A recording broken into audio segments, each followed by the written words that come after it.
Hello. Hello. Sorry about that. For some reason, something had turned off. Hello and welcome to Solo Playhouse. My name's Matt.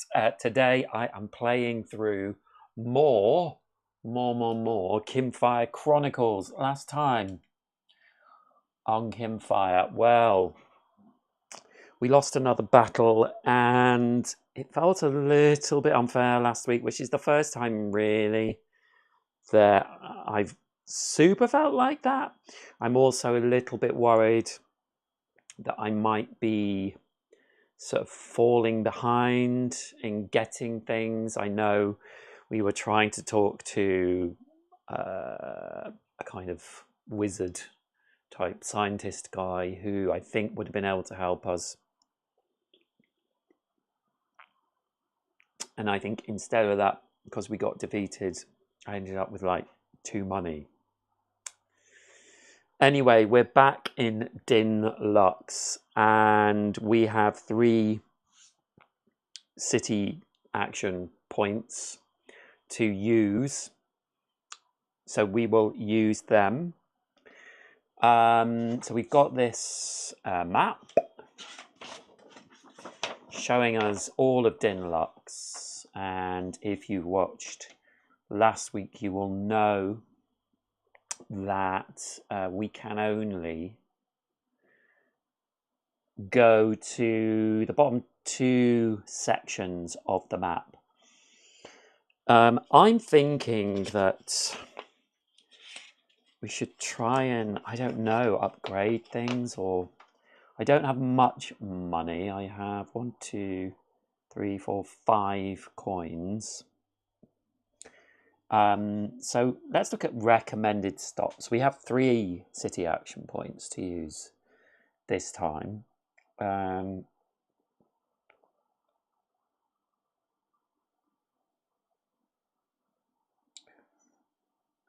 to remember what we did. We went to the House of Mysteries.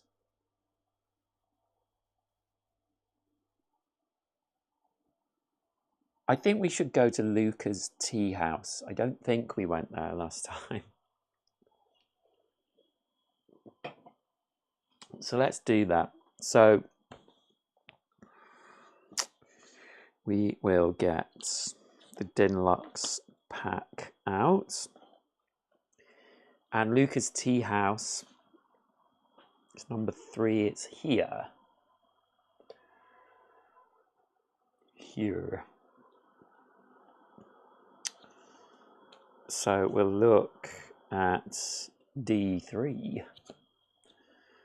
Din Lux 3, and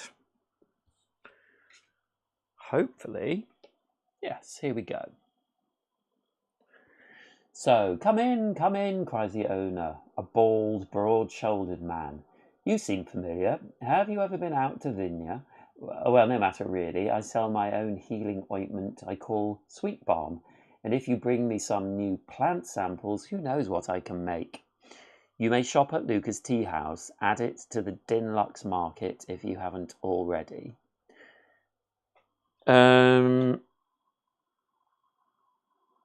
That's interesting. City markets. I think these ones were all... Oh, we do have Nara's Bounty House, yes.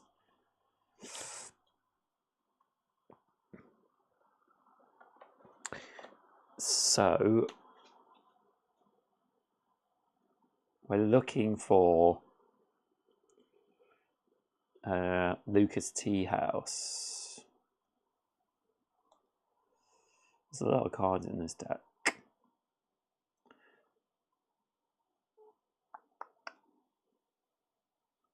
Din Lux. Luca's tea house. Here we go. Oh, sorry, you can't see a thing. So there's quite a lot of cards in Luca's tea house. Then the card says, first time you come here, take the 3 Sweet Balm cards from Luca's tea wagon in Vinner and add them to this shop's inventory. Yes, okay, so we'd used these before. I think we only had 2 actually there. Yeah, for some reason there are only 2. There must be another one somewhere, but I do not know where. So we'll add them. And then it says, see shopping in town exploration rulebook for further information. If you have memory 5A or DA. So let's have a look at our memories. We don't have 5A or DA.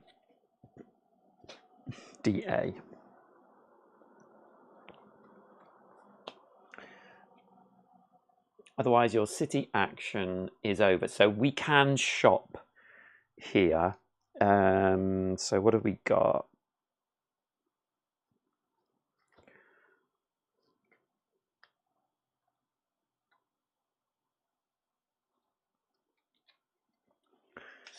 So this card says,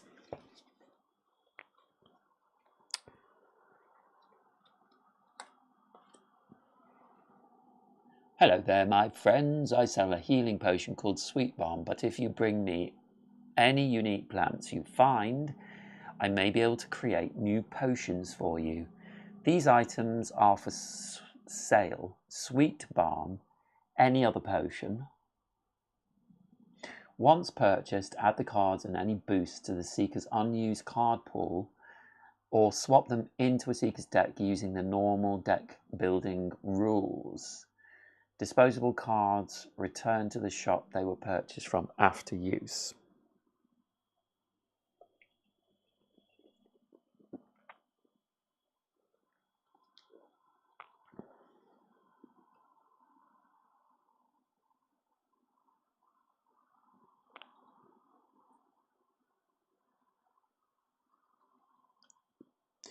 So we have this card we were just reading.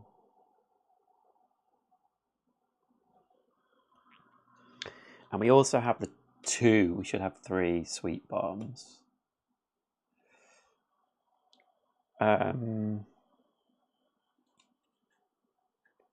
It's interesting, it said once purchased, add cards and any boosts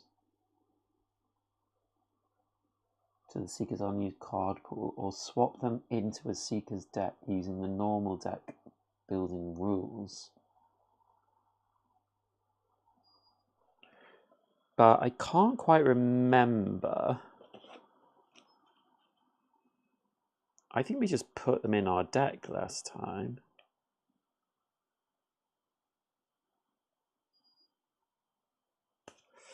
So I'll just check the town exploration.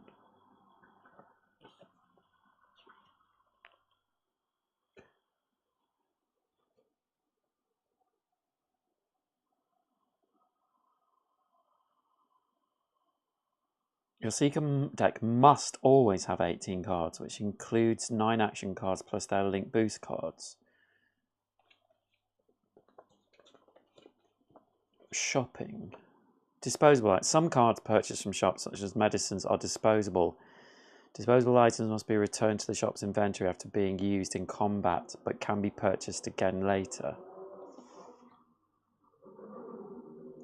This action doesn't have a boost card and doesn't count towards your deck size. Oh, there we go. Yeah. Phew. So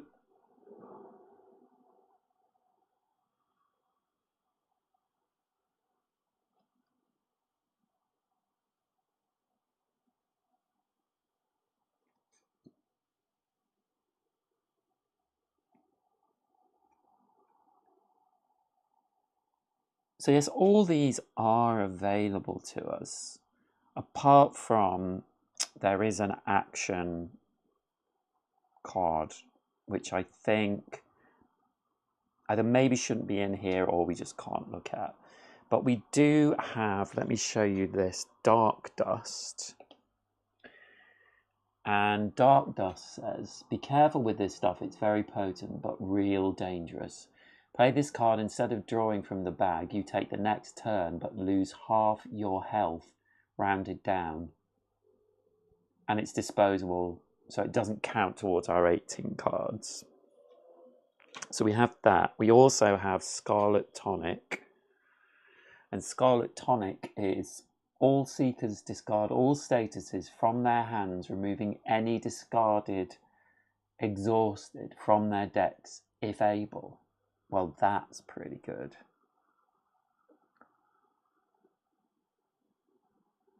All statuses from their hands. That's really good, because that's something that can really overtake you. And I don't think I played that very well in terms of using the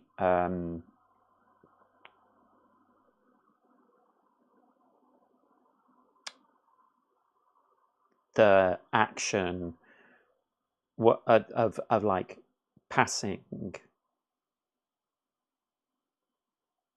pass and draw, passing, drawing or discarding one card, which can get rid of those things. So I think that's interesting. And then there's also Spirit Solve. Restore 6 health, divide it up however you like between yourself and the other seekers in your space. Also pretty good. So the Spirit Solve and the Scarlet Tonic and the Dark Dust will cost 3 each. The Sweet Balm, which gives us 4 health to you or another seeker in your space, is 1. And we have 5 coins left. So I think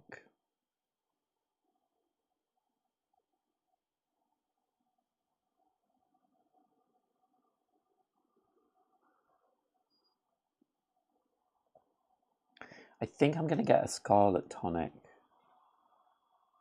It's all seekers discard all statuses from their hands. So yeah, I'm going to buy one of these for 3. So we lose 3 of our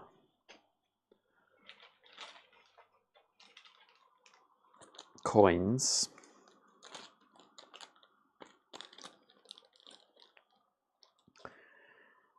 And I will put this Scarlet Tonic into Core's deck.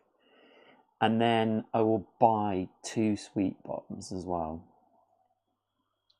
So that's all our money.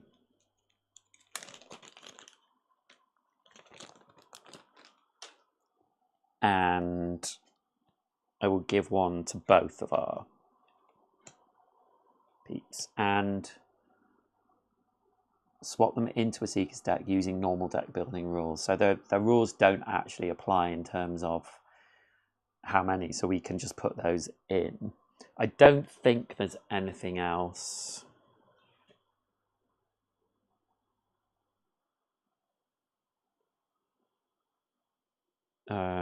Limit Kinfire, no more than 3 instant cards. So instant cards have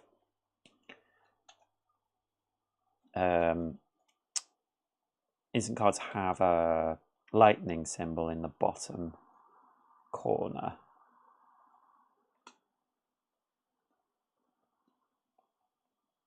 Yeah, so that's all good. Okay, I'm just going to shuffle these up.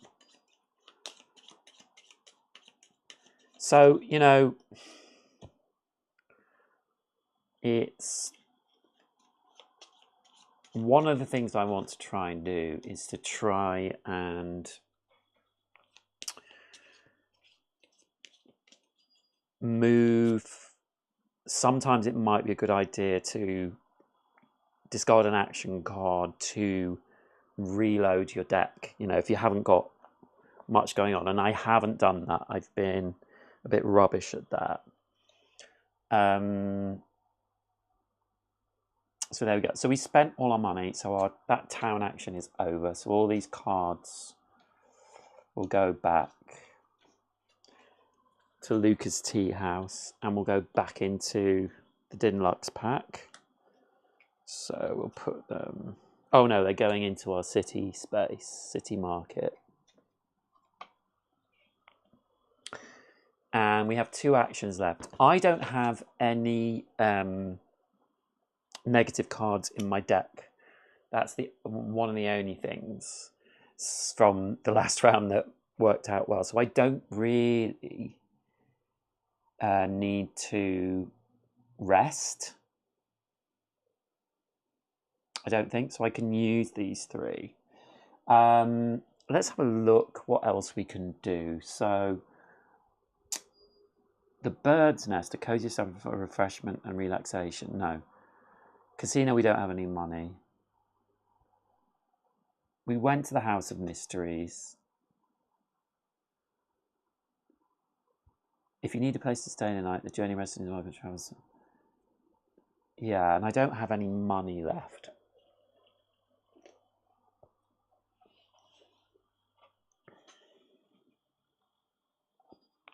We only have 1 quest we can do, actually, which is this one, the Perilous Passage. So we will be doing that, unless we pick something else up.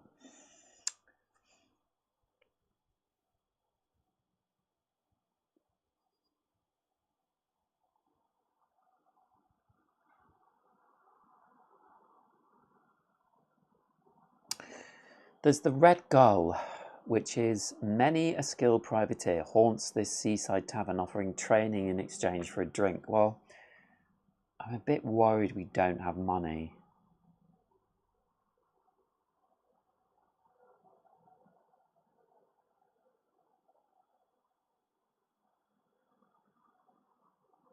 Whispers of Magic. The Well of Hope.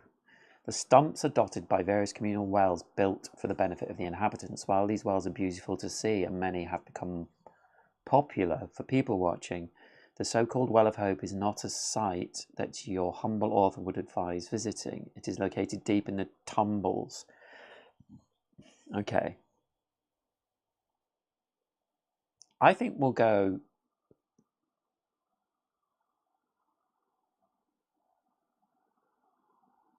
Let's go to the Red Gull. Many a skilled privateer haunts this seaside tavern, offering training in exchange for a drink.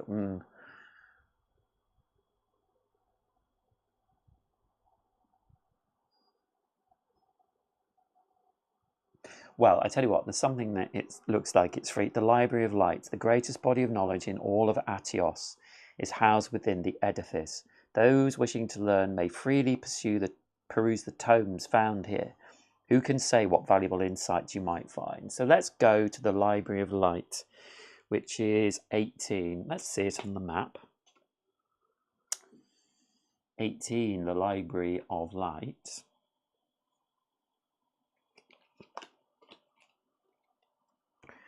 Let's have a look at this card.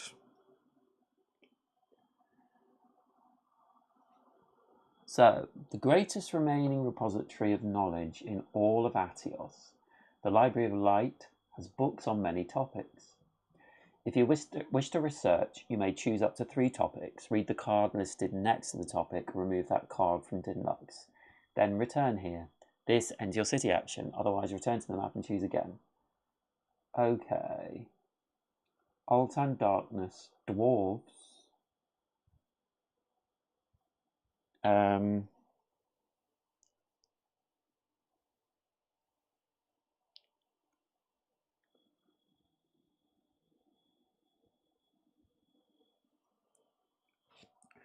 What's core? I've forgotten. Thought it said on the other side.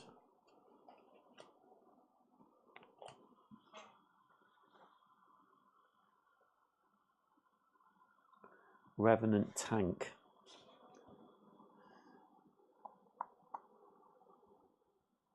Revenants. Let's do that. So let's D1819. Oh, straight away. Let's move this over. When the Scholars' Circle created the first revenant, they attempted to bind the soul of a deceased scholar with a metal shell. They hoped the bound soul would be able to share what mysteries lie beyond death. Sadly, revenants retain no memories of their past lives or their time beyond the veil. Nevertheless, the scholars continue to create revenants, refining their techniques. Revenants are built around a Kinfire core that, if destroyed, will cause the soul to untether and abandon their shell. Each revenant has a word of power in case they prove dangerous. When uttered, the word dissolves the revenant's core and releases the spirit. Once a revenant is proven to be trustworthy, the circle grants them their word of power inscribed upon a clay tablet. Wow, okay. Core gains 1 Kinfire. Lovely.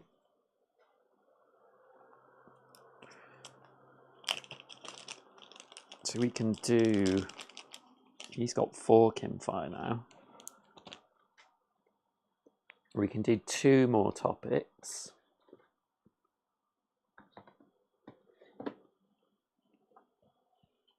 So that goes back to the deck. Oh no, discarded from the deck. Yeah.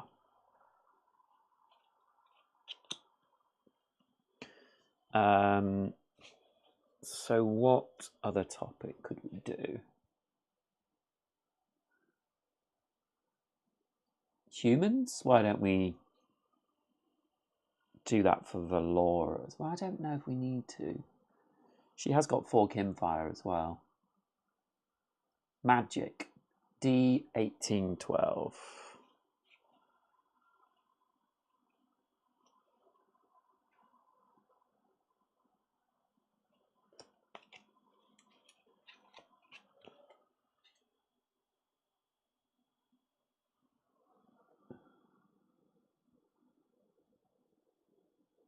From Towards a Unified Theory of Magic. Magical power is not a tangible thing one can hold or touch. Instead, it flows through the land, accumulating in places of powerful emotion, such as temples, cemeteries, or battlegrounds. Magic users tap into this flow to fill their own reservoirs of magical power. There are many different magical traditions, while each professes to be the only path to magical excellence. All share a few commonalities. In theory, anyone can cast spells. In practice, doing so requires not only magical power, but knowledge of certain words and gestures, and a strong enough force of will to force the power without being overwhelmed by it. While different traditions require different words, gestures, and techniques for focusing the will at their core, they have more in common than their practitioners might realise. So that was for Roland, who we're not playing. So let's choose another thing.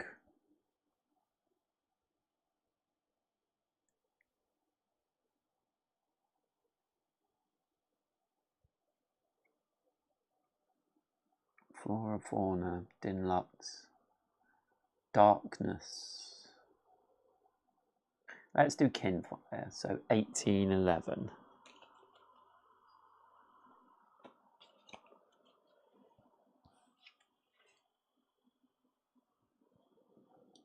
From a scholarly treatise on Kinfire for the uninitiated.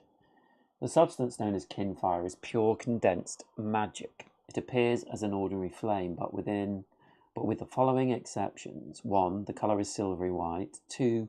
The flame gives off no heat, though it can still burn the unwary. 3. It burns without fuel and even while wet. 4. Its light repels the darkness when all other light fails. Smaller units of Kinfire, known as embers, may be split off from the holy flame in the great lighthouse to create lanterns, revenants, or other smaller lighthouses. Splitting is a slow, complicated process accompanied by many rituals. Embers split off from the holy flame will never be stronger than their source. Once split from the core, an ember cannot be split again.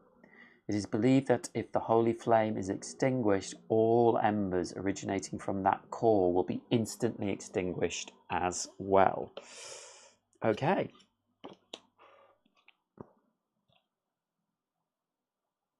So we will return that.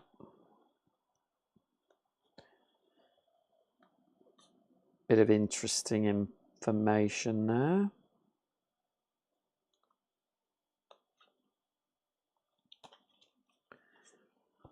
And we have one more.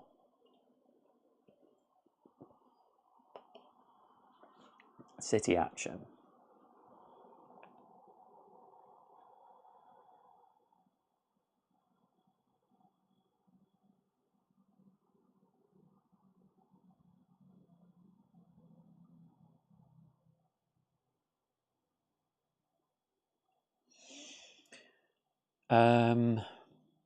The Scholars Circle, known as a centre for research and scientific experimentation, the Scholars Circle is headed up by Talos, the first Revenant. The Scholars don't like distractions and turn away all who aren't on official business. Yeah, but let's go there. We've got Core, who's a Revenant. Let's try it.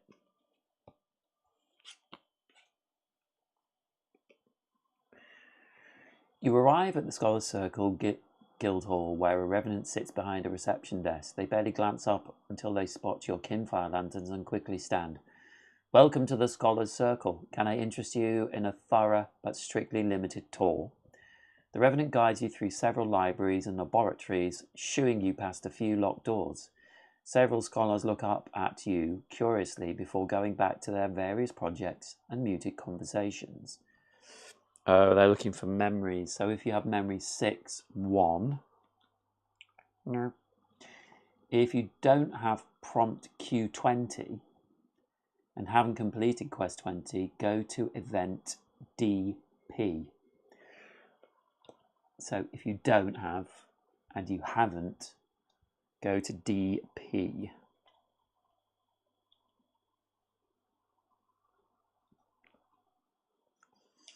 Where is this? This DP. It's event. It's an event DP.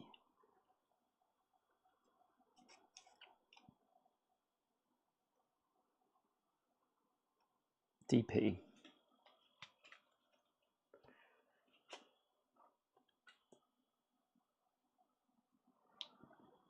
One of the scholars, a young orcish woman, bounces over to you with a welcoming smile. You're seekers, aren't you? She says. I'm Irma. I'd love to ask you some questions about your experience with the darkness. She explains that she is a doctor studying the effects of starless nights on people's health. If you have memory DC, don't think so. No. Discard it and take prompt Q20. Otherwise, take memory DB. Your city action is over. So memory DB. Memory, not event. Memory. I always get these caught up.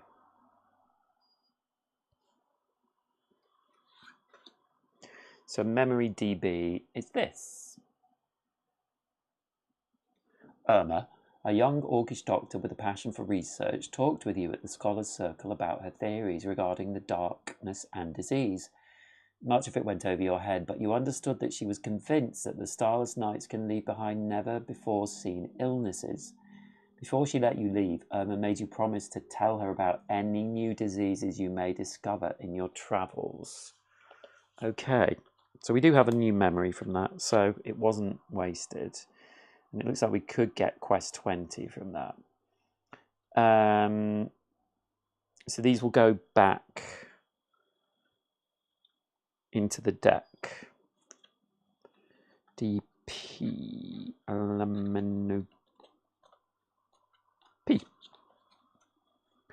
So that was our third action.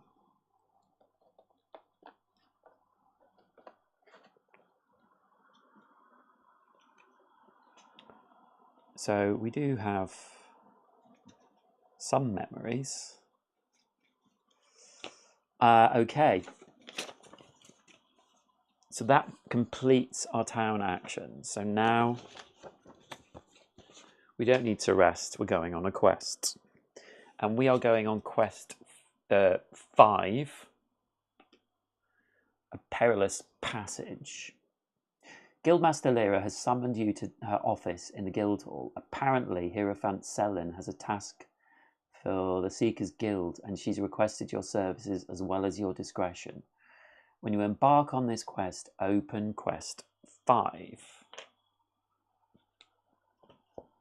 Okay, I wonder if I can put this, be quite nice. I am eventually going to green screen this. Oh, hey, not another campaign game I need to seriously think about buying when I already have Iridia and Tidal Blades 2 collecting dust on the shelf. Hi, Colin. Sorry, I just saw. Colin, you know that I'm playing those 2 as well. You didn't buy them because of me, I hope. You know what you should do is start a board game channel and then you have to play them. Right, I'm going to quest 5. A perilous passage. So, I don't think, I'm just gonna, I wasn't expecting to do this.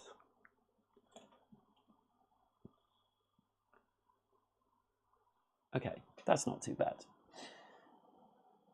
The Seekers Guild is the Seekers Guildhall is strangely empty. It seems everyone but you has been sent out to on assignment. Just as you were about to pull a few chairs in the dining hall to enjoy an ale, you were summoned by Guildmaster Lyra. Thought you were getting the night off, Lyra says. Sorry to disappoint, but the Hierophant herself has specifically requested you for this assignment. She leads you into her office where Selin waits. Let's skip the pleasantries, Selin says. There's little time, so I'll be direct. The great lighthouse is waning. It's the source of all kinfire, and it's been growing dimmer with every week that passes. I fear we must act now before we are left in total darkness. She pauses, letting the grim words sink in. I'm certain that the lighthouse can be rekindled, but to do so I need an ancient volume, the Almanac of Fires. Its last known location was the Library of Orlando. That, Lyra says, is where you come in. So, there are options. We can say, of course, we shall leave for Orlando immediately. Who were the bandits that attacked us back in Vinna? Ooh, interesting. Has the Scholars' Circle been informed? Is an action for not a character we're playing, and underneath also not a character we're playing. I would like to know who were the bandits that attacked us in Vinna, so we will go to 5-2. Give me a moment. So this is the middle one.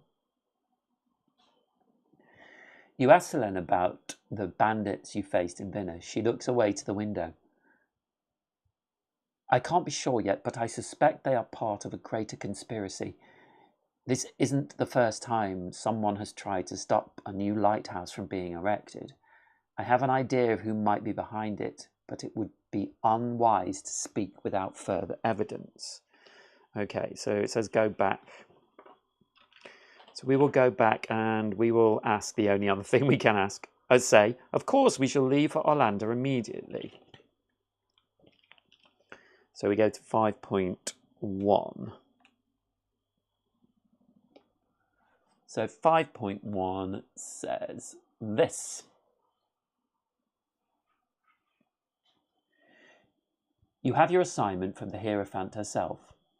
Reach Orlando, find the book, survive. Oh, no, I didn't buy them because of you. No guilt required. I've almost finished Fate Forge base, so we'll crack on with Iridia afterwards. I like Kinfire Delve, so this campaign looks very interesting. Do you know what? I like this more than Kinfire Delve. The Kinfire Delve, I've got... Oh, it's up there. Scorn's Stockade. I got that from UK Games Expo last year, and I think it's one of the hardest ones. And it's a bit brutal for me. Like, the decision space is a bit like... this is... I mean, I've lost, like, at least two quests of this, but you fell forward, hopefully, I think. So I actually really like this more. And I like campaign games. But I am... You know, I've played Fateful. I've played all the things you played. So we probably like the same things. If you were going to tell me to play a campaign game, bearing in mind I've played all the ones you're talking about, what would you recommend, Colin? The latest information from Seekers Guild reported that the land between Dinlux and Olander has been changed beyond recognition. Hit hard by the starless nights, barren deserts have replaced gentle rolling hills. Snow-capped mountain peaks now rise where fields of grain once grew. You'll need to plan your journey carefully by assessing your strengths and calculating your risks. Even so, there's no path that will guarantee safety. If there was, they wouldn't have called on the Seekers. Open the atlas to map 6 and go to 5.5. Okay, so we will go to map 6.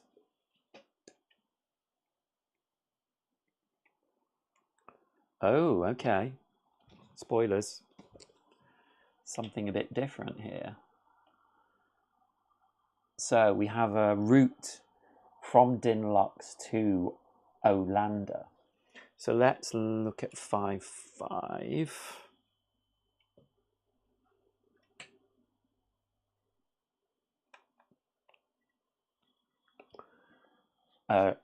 Sorry, I just want it to look right. You leave Dinlux in the direction of Olander, plotting your course carefully. You cross an area. To cross an area, each seeker in any order declares and then flips however many cards they would like from their deck.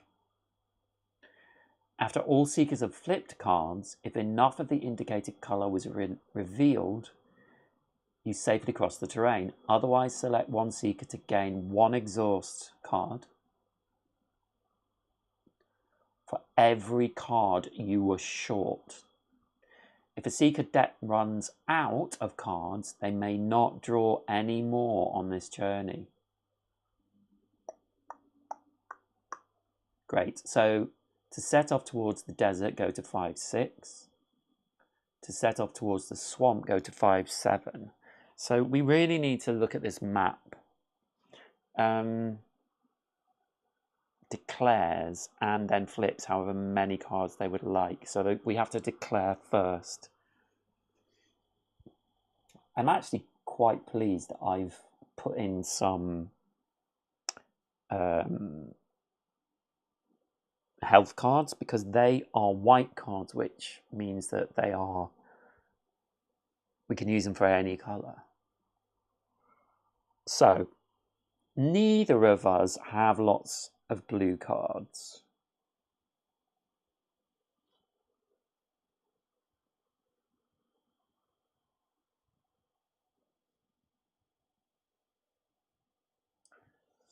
This is interesting because... Oh yeah, okay. I don't think going with blue, because Valora has 2 blue cards and so does Core. So we're not strong in whatever blue is. We have a red and green balanced. So I think we should definitely go this way. So we will go set off towards the swamp, and we will go to 5.7.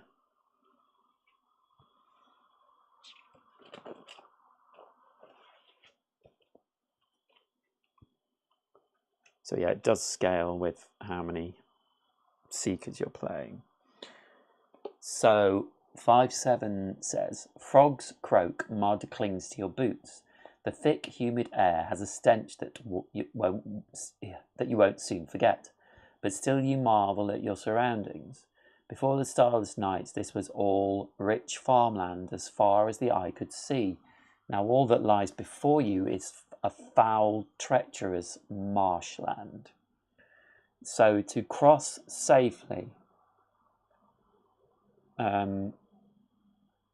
we need 5 green cards.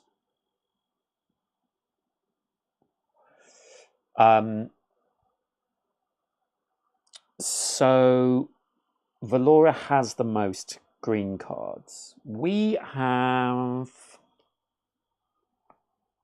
1, 2, 3 of these to go, and we have 18 cards, but Valora has 20.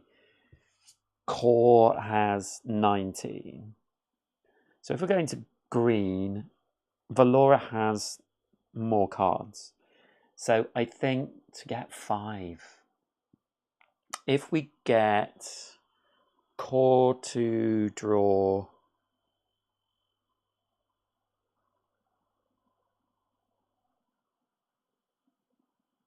4, and Valora to draw 5.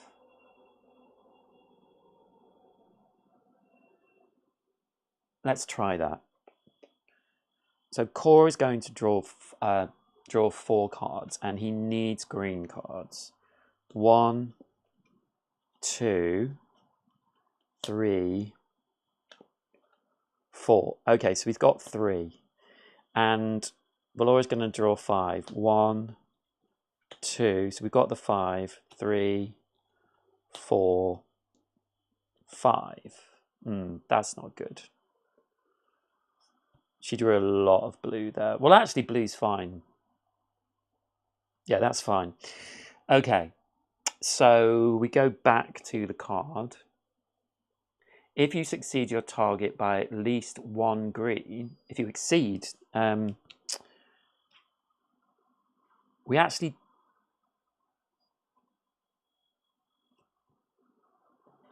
Oh, hold on. We got 4. 1, 2, 3, 4. I thought we got the 5. I'm so dumb. Sometimes I'm so dumb. So, yes,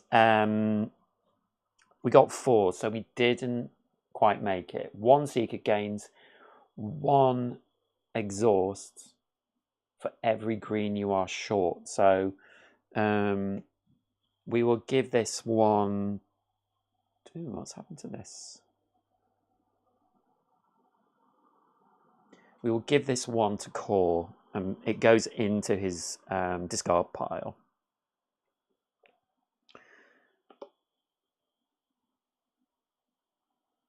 I thought, why did I think we got more than 5? That's very weird.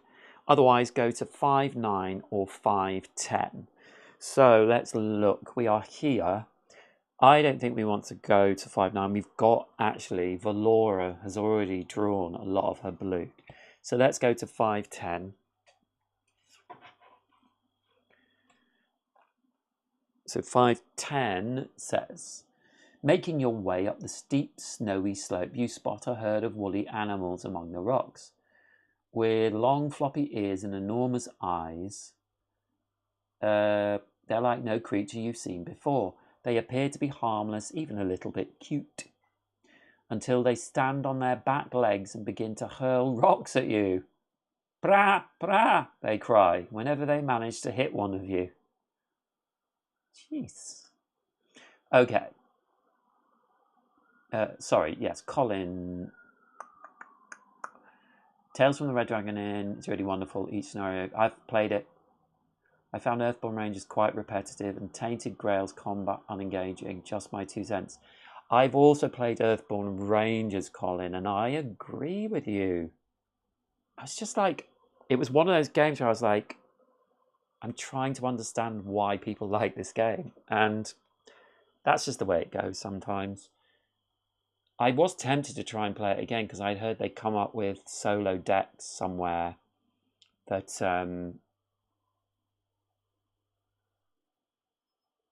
maybe helped. Don't know, but I don't know if I thought the idea for it and the artwork and I like that sort of theme. I don't really like super dark themes, like things like I'm trying to think of a name, but kind of like just dark themed dungeon crawlers. I'm kind of like, oh no, I want some. That's one of the reasons I like Tiger Blades 2, even though there's a lot of like bits and pieces to that. I like that because it's a good play. The fighting mechanic is great, really interesting, and it's got I like the theme of it. I quite agree that Kinfire Delve is quite punishing, but an interesting puzzle with great art. Yeah, the art is great.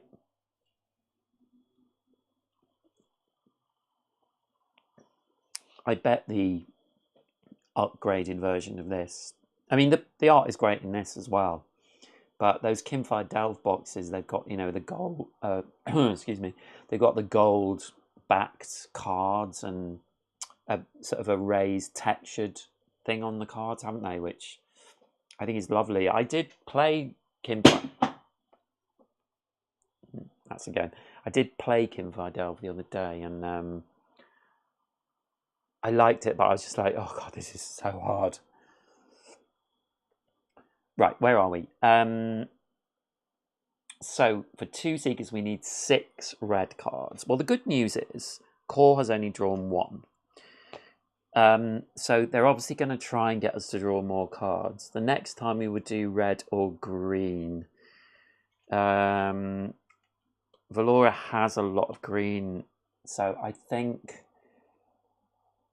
we need 6 red. I think 1, 2, 3, 4, 5, 6, 7, 8, 9, 10, 11, 12, 13, 14, 15, 16 in Core's deck. So I think Core is going to draw quite a lot.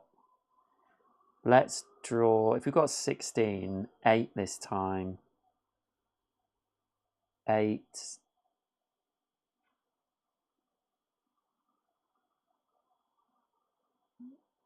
Is 9 ridiculous? 1, 2, 3, 4, 5, 6, 7, 8, 9. And then he would have 1, 2, 3, 4, 5, 6, 7 left. I don't think that's ridiculous.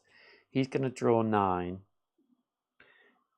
I think we have to declare before we draw anything. So 1, 2, 3, 4, 5, 6, 7, 8, 9, 10, 11, 12, 13, 14. So if she drew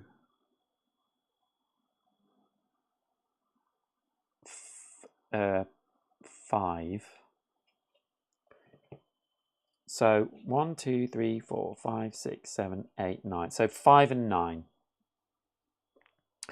So we need 6 red. 1, 2, 3, 4. Oh, that is counts as red. 5, yes. 6, 7, 8, 9. So we have got 1, 2, 3, 4, 5. So she's drawing 5. We just need 1 red. 1. Oh, that's both. So we've got them. 2, 3, 4, 5. That worked out quite well. Okay, so we got that one, and we got it 1, 2, 3, 4, 5, 6. We got it on target, so we didn't go over. We don't get that benefit anyway. We've crossed safely. Next, go to 511 or 512. So if we look at the map,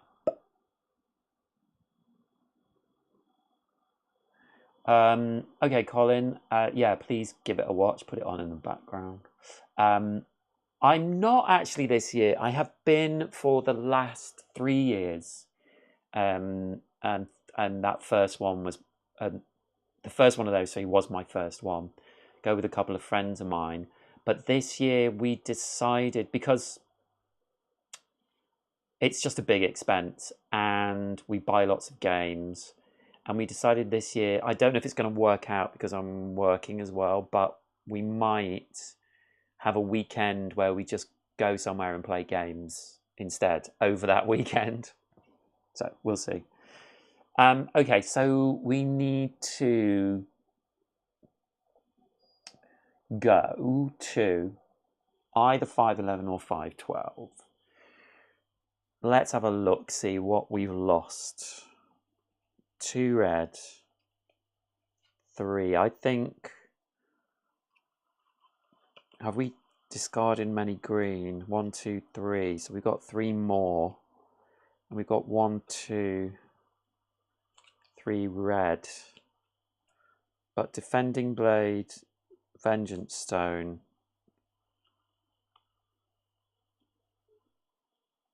Vengeance Stone. We're going to draw the rest of the cards, obviously. So yes, I guess it doesn't matter. We just need to choose red or green. I think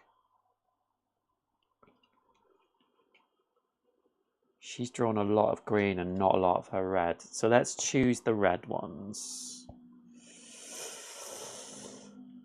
Yeah, let's choose the red. I think that's our best shot. So we're going to 512, which is over here. So let's see.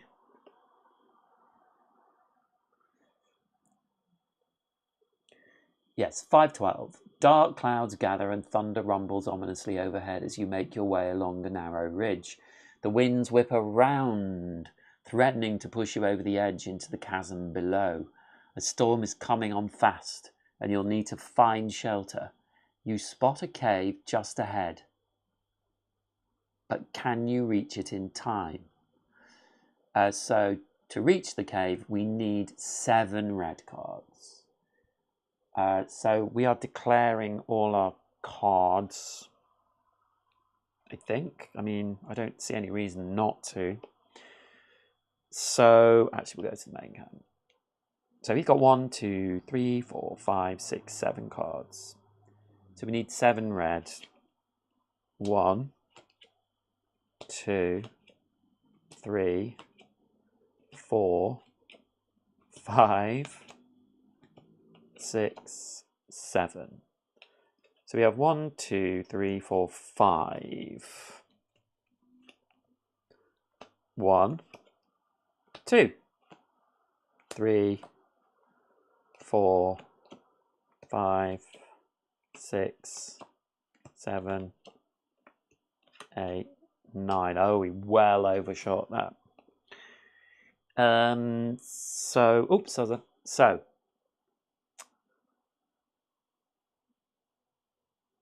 Shame we're not Roland. We missed. Yeah, just one of those things. If you're playing with a lot of Seekers, there are a lot of Seekers in the box actually. You get a lot of these extra benefits. 1 Seeker gains for every red you were short. No. Next, go to 515.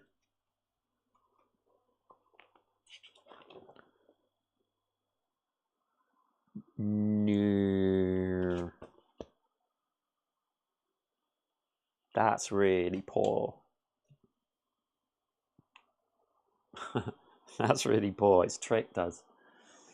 Finally, you have reached the outskirts of Olander. Only parts of the town still remain, perhaps protected from the starless nights by the area's deep history and the magical energy that has gathered here.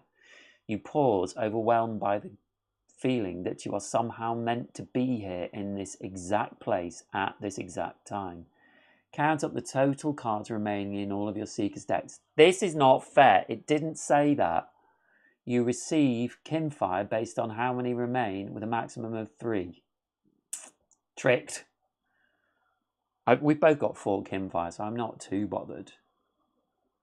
That's... Darn you, game. That is trickery. Trickery. Go to 516. Trickery. So we have a conundrum. The Library of Orlando stands at the centre of what is left of the town, but it's not what you expected. With its thick walls and barred windows, you could see someone mistaking it for a prison. The heavy wooden doors of the entrance have been smashed in. As you walk over the splintered planks, you hear a terrified scream. You rush around the corner to see a pillager, surrounded by several pallid corpse-like creatures.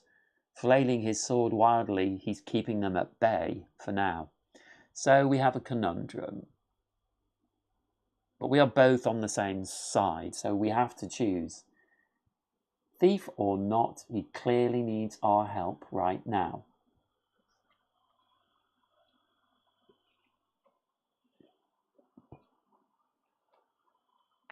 And I think I'm just going to check. But I think that's how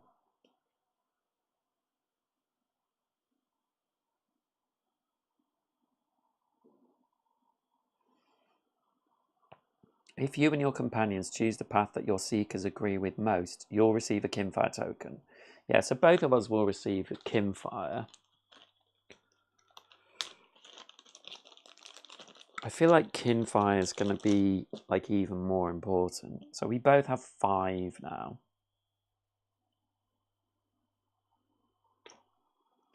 I keep it with us. So we're going to 518.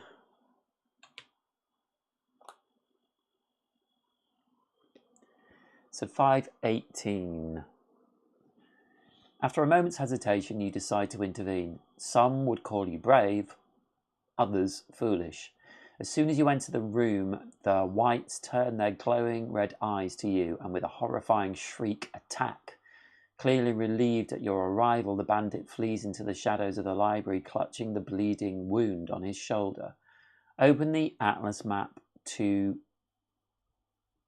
Open the atlas to map 7. Next, go to 520. So 7 is over the page. And we will go to 520. So we have the battle set up here, which I do like that it can kind of change on depending on what you do. So here we go. So here's the battle setup just to show you, but I will take this down so you can see me setting it up. But this is quest 5.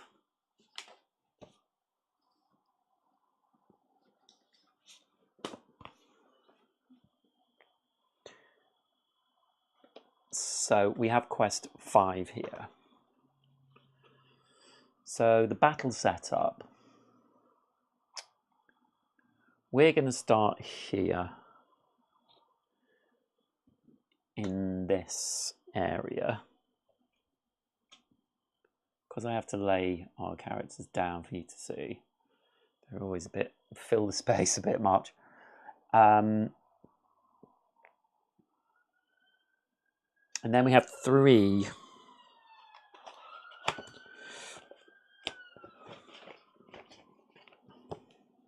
characters. So we have, first of all, I'll just show you the character art here. We have the Huntswight, who has 15 health and attacks the one with the least armor. Then we have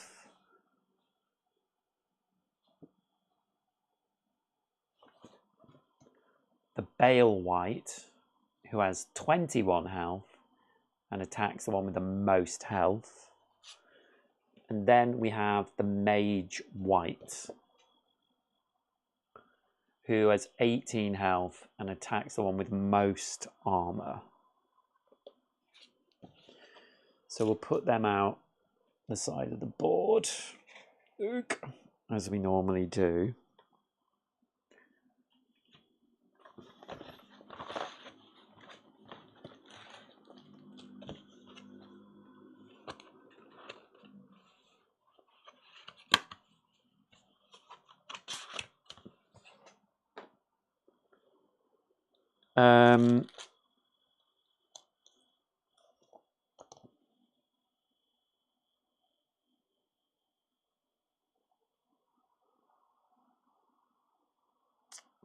Oh.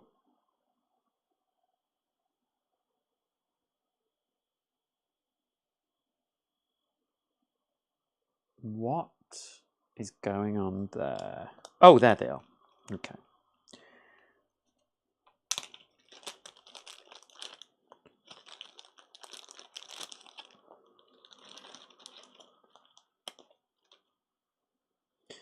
So there are some people on the floor.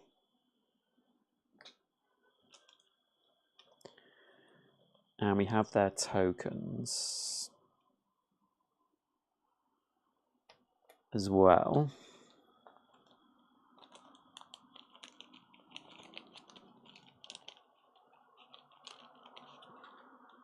Now, it hasn't given us any fate tokens, but I am going to give myself a couple. I will try not to use them, because I know I'm cheating a bit there, but we will see. As I often say, this is a solo game, so this is my version of it, you know? So we have... Oh, actually, I've got these two the wrong way around. These two. So we have the Bale White, and they will be here. We've got the Hunts White, and they will be here.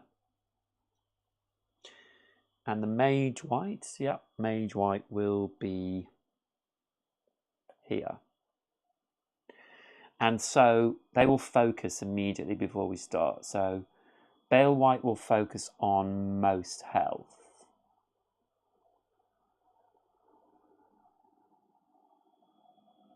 So that's core. Hunts White will focus on least armor, which will be Valora. And Mage White will focus on most armor, which will be core.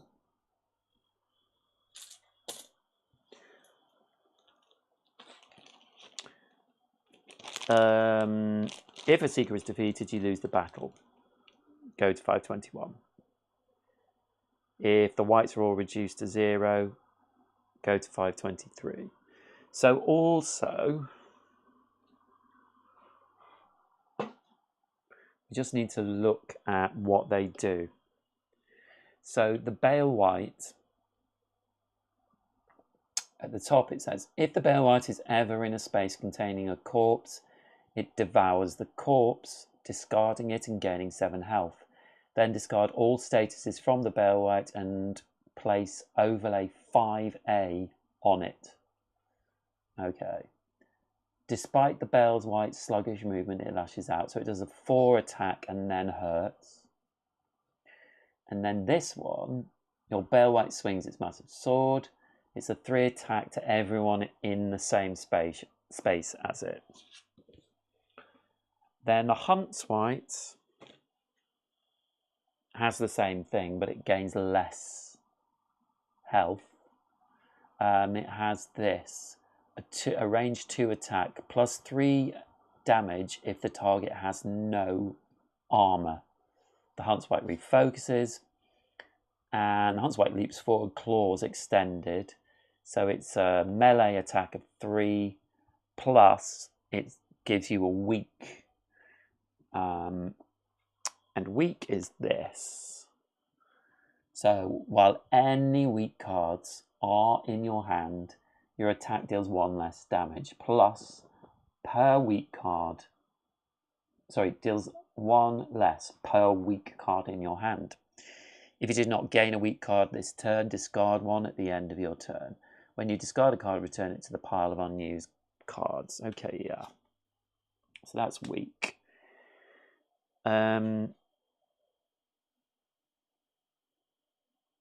Yeah, so that's the Hunt's White, and then the Mage White. Same effect, but for 6 this time, gets 6 health. And it also has a bolt of energy, 3 attack, ranged. If able, the target discards 1 extra armor. The Mage White refocuses. That's bad. The Mage White lifts their hands, emitting a wave of magical energy. A 4 attack ranged. After attacking, the Mage White moves its target 1 space closer to the nearest corpse.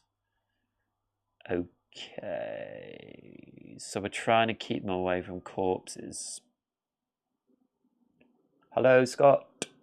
Hi. So we just need to move my coat. We need to divide up.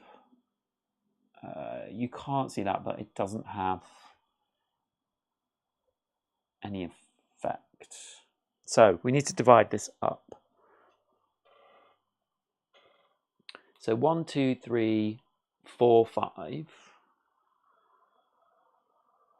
1, 2, 3.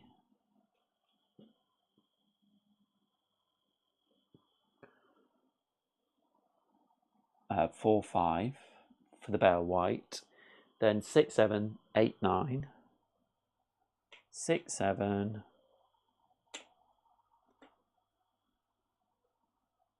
8, 9 for the Hunt's White, and 10, 11, 12 darkness. 10, 11, 12 darkness. Okay.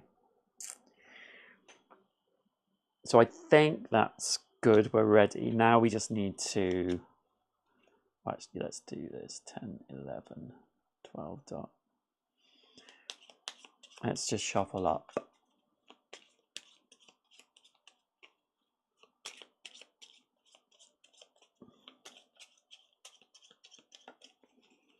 Give them a good shuffle because I was sorting them out into colours.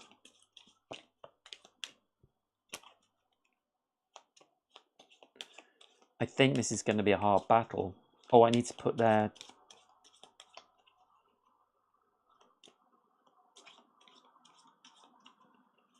counters on them.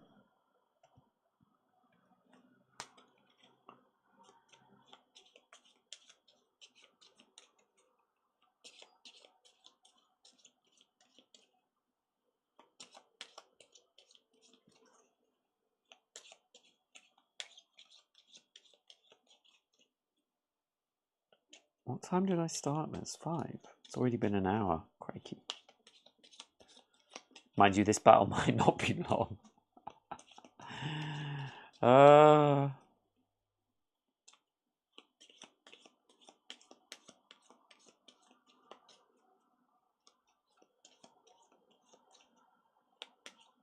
Yeah, absolutely.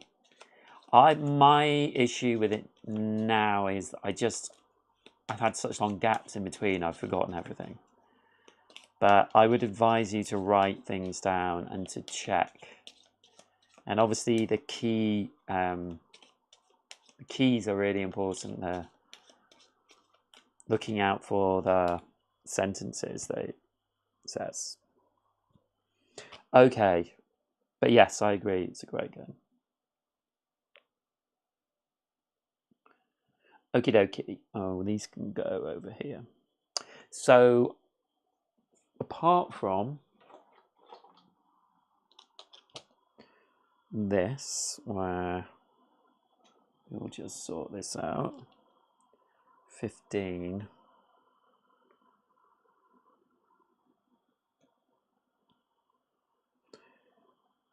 Do you know what? I love the opening Iridia up as well. Just that sort of, all the things. You haven't watched too many of mine, have you?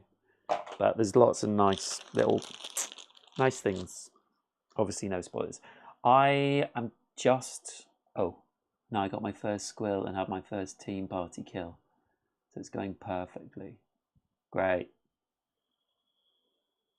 Yeah, what do you have to... What's the first... Oh, you got your first squill, so you're... Yeah. Gosh, I'm just going to have a quick break. So I will be right back. Only a couple of minutes.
Hello, hello, hello.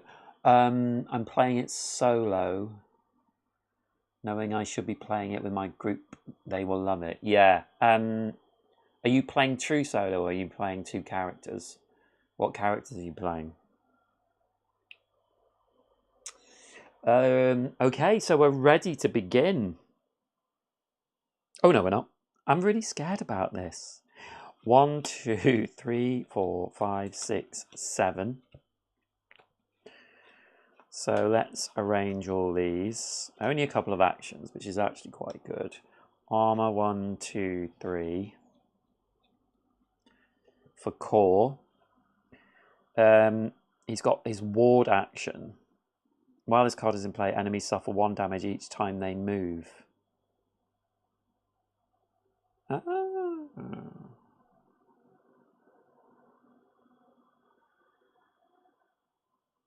That's pretty darn useful.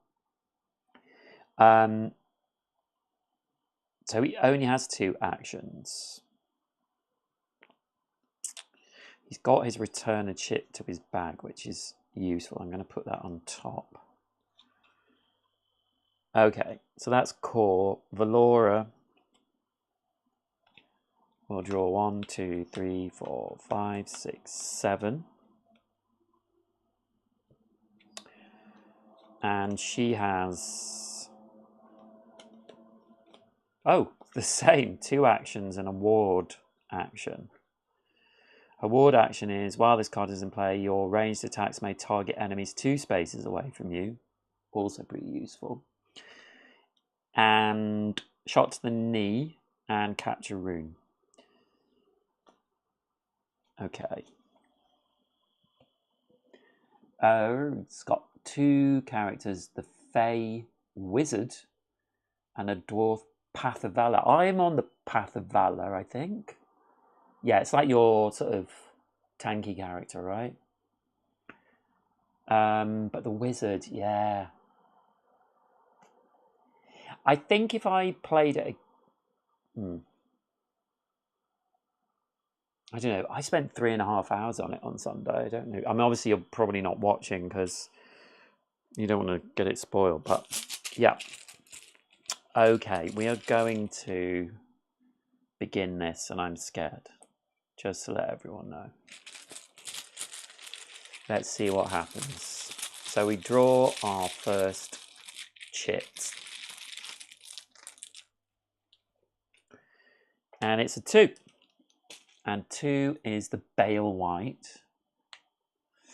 And this is, despite the Bale White's sluggish movement, it lashes out at you with surprising speed.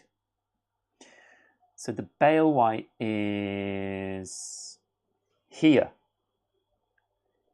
So it is going to attack Valora. So it moves into the space and attacks her for 4.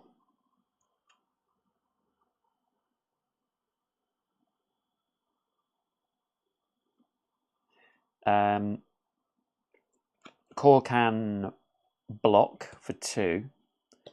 So she will only take 2 damage. But she does get a hurt into her hand.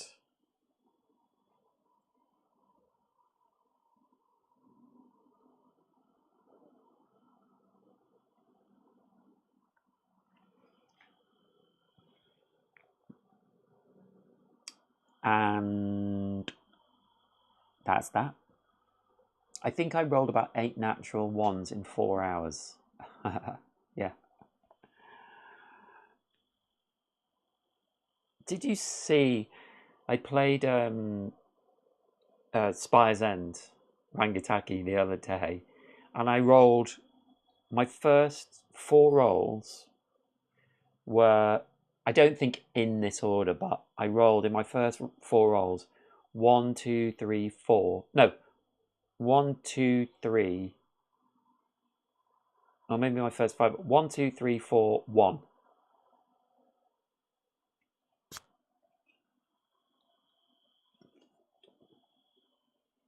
Famously, pulling chits out of these bags, I think my luck is... Okay, so I think that's right. Nothing else happens.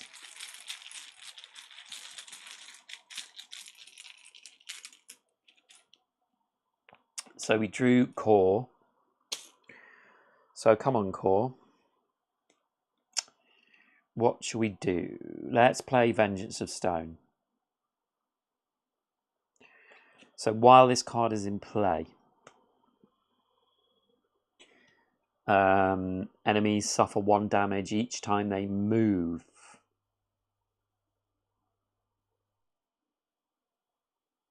Oh, also, I'm going to retcon a little bit. Core has his self-sacrificing ability. Each time another Seeker within 1 space of Core is damaged, Core may redirect 1 damage from that Seeker to himself. So he will take 1 damage, but he has armor. So he'll just discard an armor. And now his action.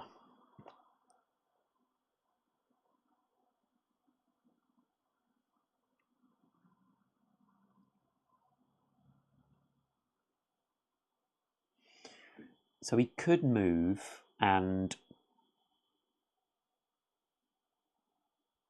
taunt, or he could move and use his capture rune and attack and trap.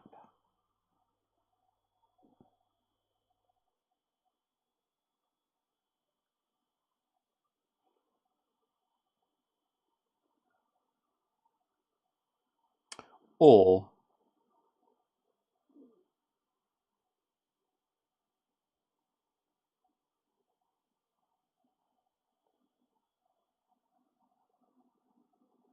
we could discard a card. But we don't need to do that.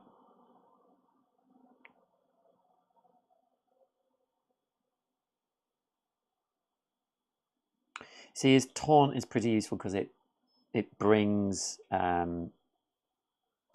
focus to him. Oh, that is quite useful, actually. Yeah, I'm going to play Taunt. And when we play Taunt, we're going to play it on this Bale White. So focus goes to him. Oh, it's on him already. Oh, I messed up. She shouldn't have taken that damage. Okay, I can change this. I can sort this out. So he would have taken the 4 damage, but only taken 1. So he would have discarded armor.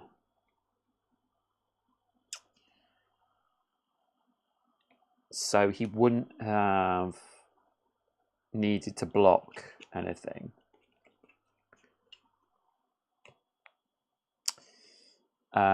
She can block 1 damage for another Seeker, so she will play that.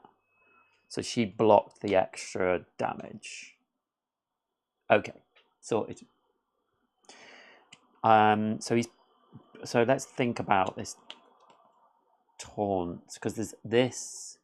It's only the mage white that is focused on him. So let's play capture rune instead.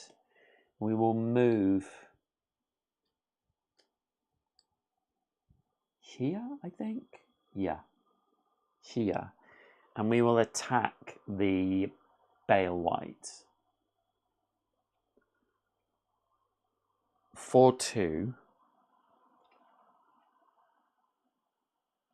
And Valora can boost that attack by 1. So it does 3 damage to the Bale White. So it's down to 18. And it also gets hurt. So we can put this card on one of its spots. And we'll put it either or really. This could hit everyone.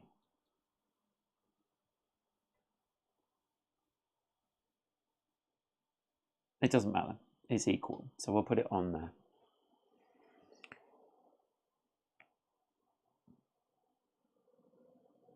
Oh yes, but he would have gained the hurt, wouldn't he? So we would have suffered 1 damage.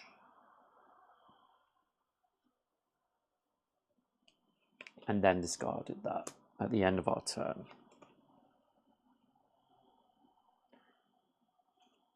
Okay.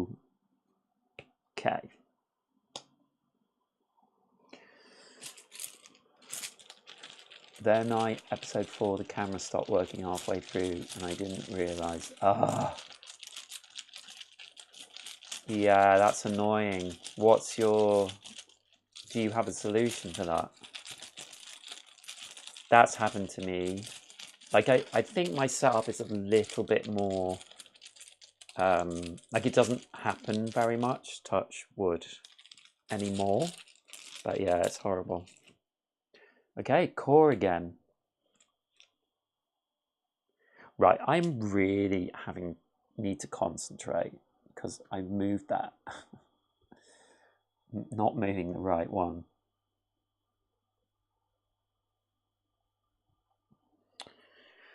So this is Core's last action.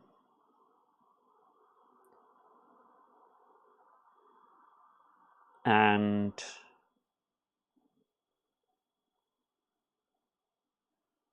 yeah, let's taunt. We might as well play it, I think, or we don't need to discard it. So I will play taunt. So we will be redrawing our hand at the end of this action. So we gain 2 armor.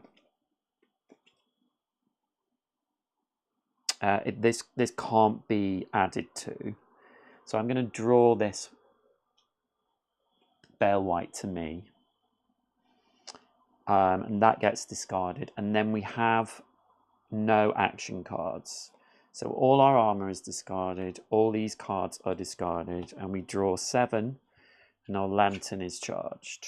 1, 2, 3, 4, 5, 6, 7. And we get 3 armor. 1, 2, 3. Got our sweet balm.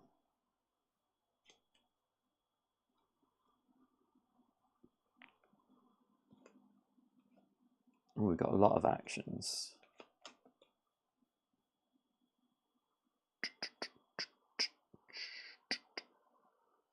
And that's an action as well.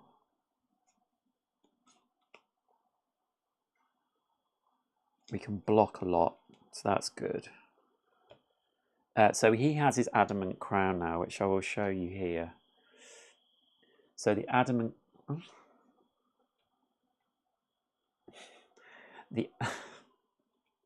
Come on. The adamant crown is a 2 attack to everyone, all enemies. And it draws focus to him. So it's more of a kind of tanky sort of move where he gets everything focused on him.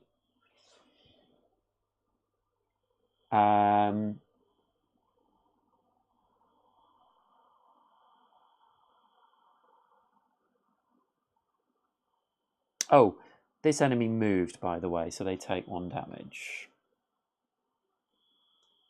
In your face. They are white. Good. Next token.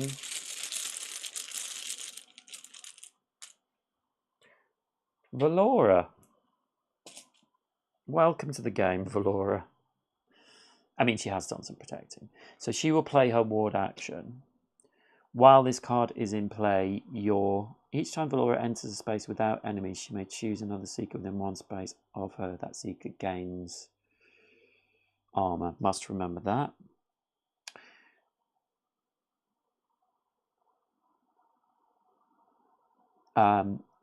While this card is in play, your ranged attacks may target enemies 2 spaces away from you. So...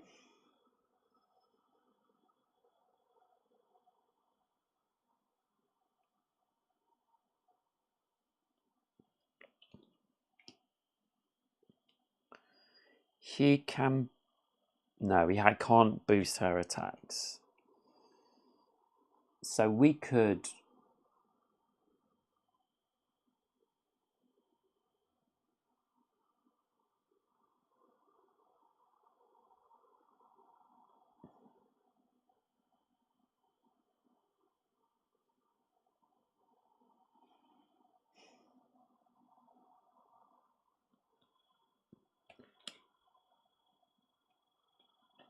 not got any extra movement.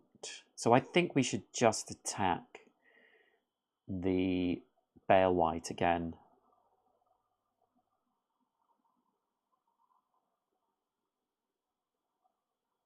I don't really want to restrict movement, but it won't move at the moment anyway. So we'll play Capture Rune. Oh no, let's play Shot to the...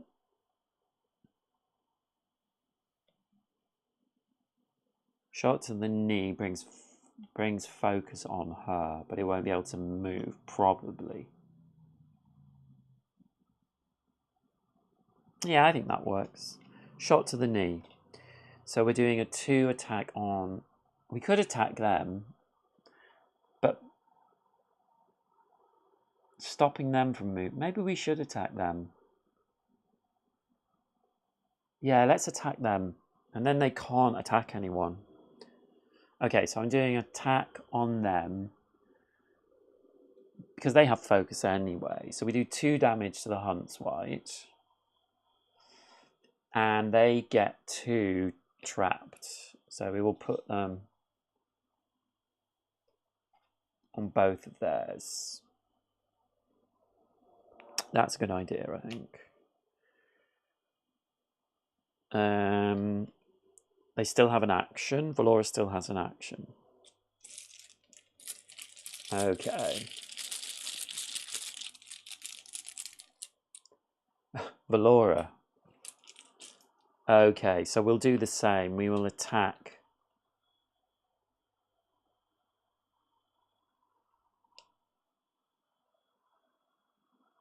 for 2. So we do 2 damage. And they get another trap, but I don't think it matters. They discard all the cards on a thing. And then they don't have any more cards. So they discard the cards, draw up to 7. 1, 2, 3, 4, 5, 6, 7. And charge their lantern, which is a 7 attack. 1, 2, 3, 4, 5, 6, 7. They've got...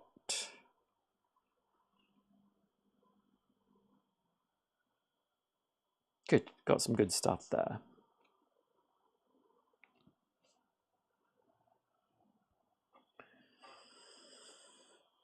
Okay, we've been lucky so far with our drawing from the chip bag.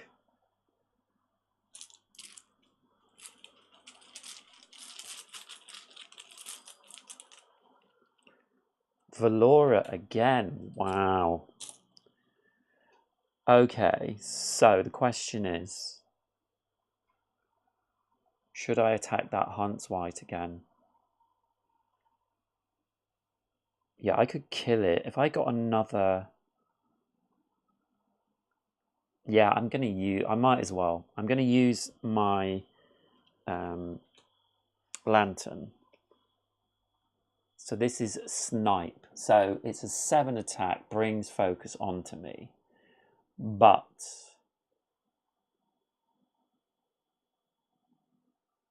you know what? I'm not going to attack that Huntswipe. But this attack may target one enemy anywhere on the map, even in your space. So I'm actually going to target the Bale White because this Huntswipe is trapped at the moment for at least the next turn. It won't be able to attack anyone. So it's better to try and take this one out. So I'm going to use that, a 7 attack.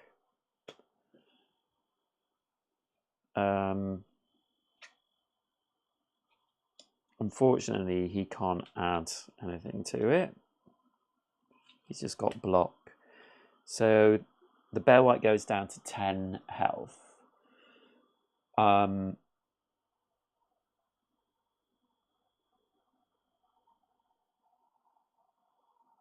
And focus from the Bear White goes to Valora.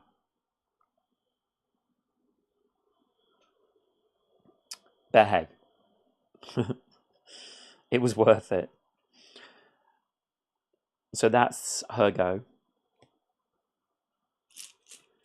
He's down to 10. So come on, keep drawing. Okay, so we drew 6. So this is the Huntswipe. So it is trapped. This enemy cannot move this turn.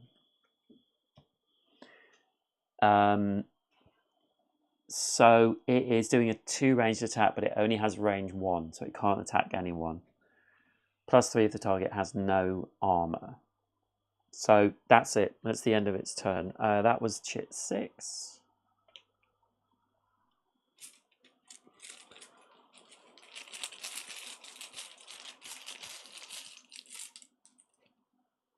Oh, it's a heart. So we can choose who we want to go.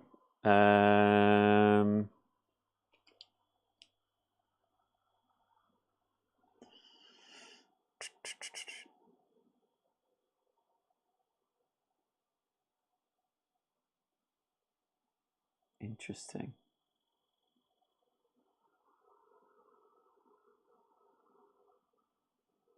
So the Mystic Slam is so cool.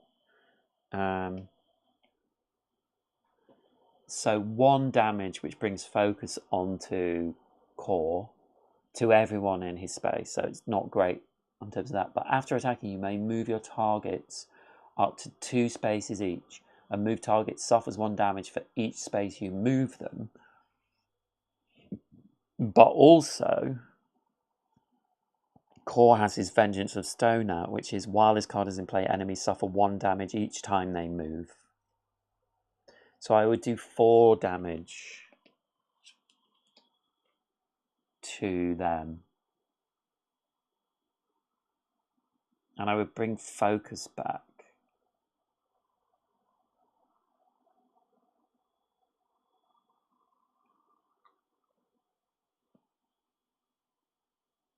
So 5 damage in total.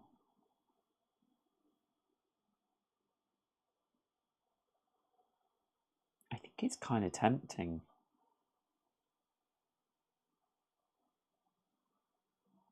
He does have a free action, which is Roar of Challenge.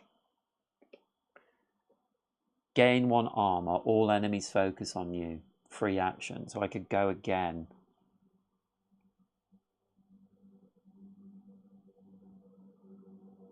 Yeah, I think I might do this. So I will play Roar of Challenge, which is a free action. Gain 1 armor, all enemies focus on you. So we're having a little lull in here.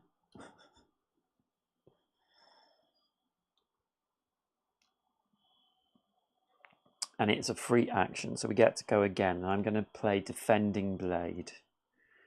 So this is a 3 attack, so I will attack the Bale White. And I do 3 damage to them. So they're down to 7 health. Then I gain 1 armor. Oh, I think she can... Yeah, so she's got a boost. So we'll do an extra damage. Down to 6 health. So I think I can... Oh, I can almost kill it. I do have my adamant blazing crown.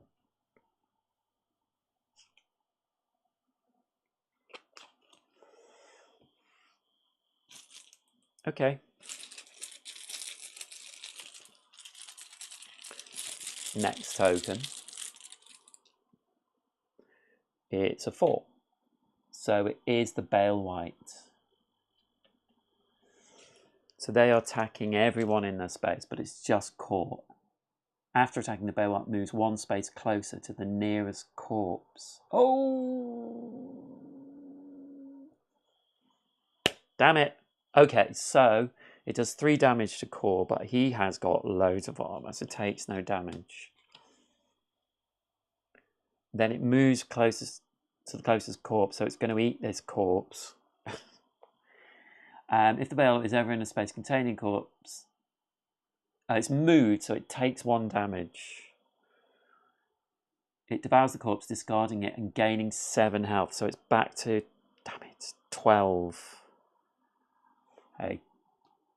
Then discard all statuses from the Bale White and place overlay 5A on it. Oh. There wasn't much I could do about that. I mean, I could have... Yeah, there wasn't much I could do. So now it has a new thing rather than that, because obviously it's devoured a corpse. Now it has this. Each time an enemy in its space loses health, the Bale White gains 1 health.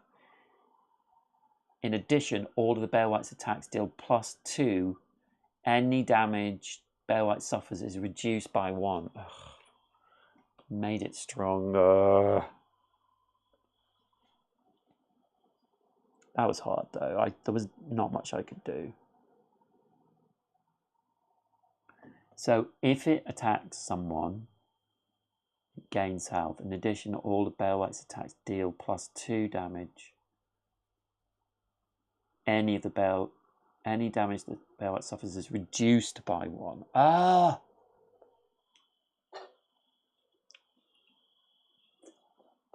So I can't move it and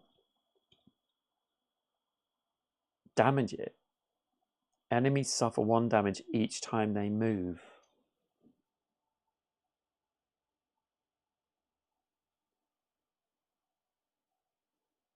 That's balls. Ugh. I'm just going to get another Coke. Back in a moment.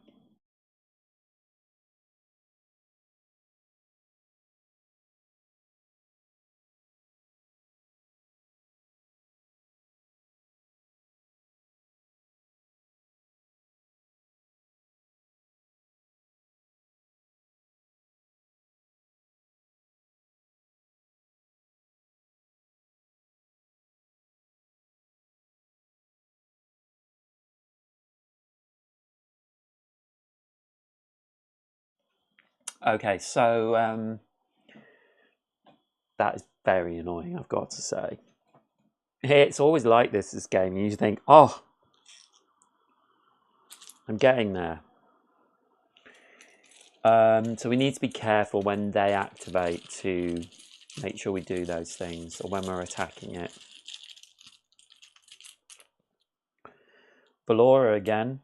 She's not going to have many more goes left, you know. She's already got 1, 2, 3, 4.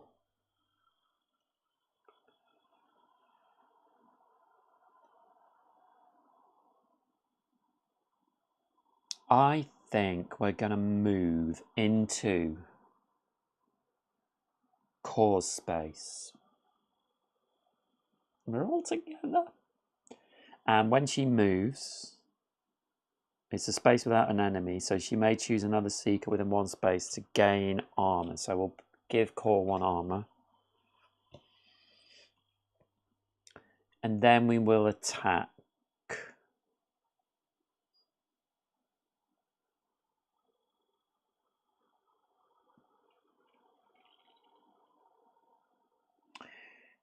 And I'm going to use Splatter Arrow. Should I use that?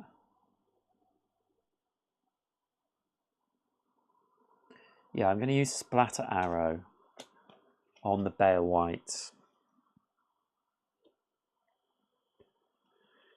And so it brings focus onto her. She does 2 damage to him, which is only 1. And he gets 2 hurts.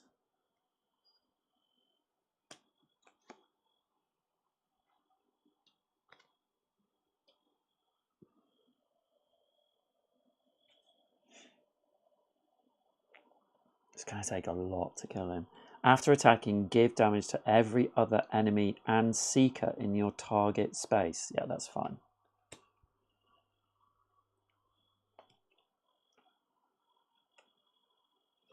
Okay. I could have attacked him from...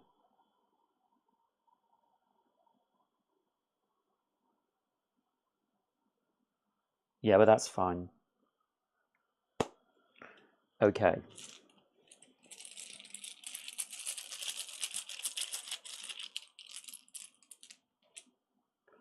Ten is the Mage White.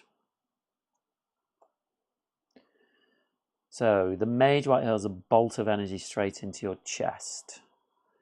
So she is focusing on Core.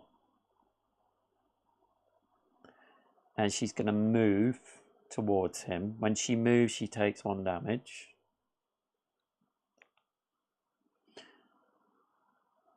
She will do a 3 attack on Core, which doesn't harm him because he has armor. If able, the target discards 1 extra armor. The Mage White refocuses. So he still has them. She's going for most armor, right? Yeah.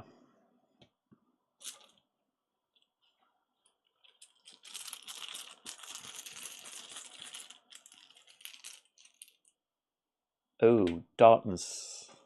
So that is the Mage White again. The Mage White lifts their hands, emitting a wave of magical energy. 4 ranged attacks, so on Core.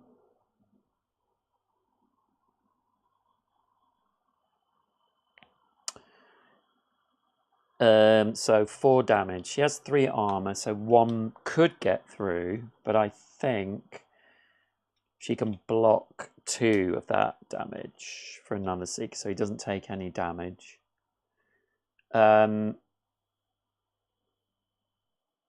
After attacking, the Mage White moves its target 1 space closer to the nearest corpse.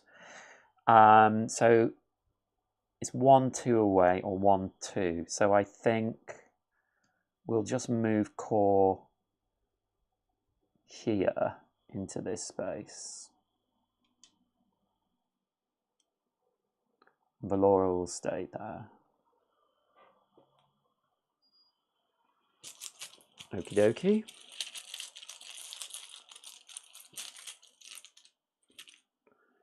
And 1. Okay, so the enemy suffers 2 damage, but they're only suffering 1. The Bale White is going to attack Core, yeah? No, Valora. So it will move and attack Valora for 4 and give her 1 hurt. So Core can repel 3 of that damage. When Each time another Seeker within one space of Core is damaged, Core may redirect one damage to that Seeker themselves. So he loses another health. But actually, he's got armor, hasn't he? So he has to take it in the armor.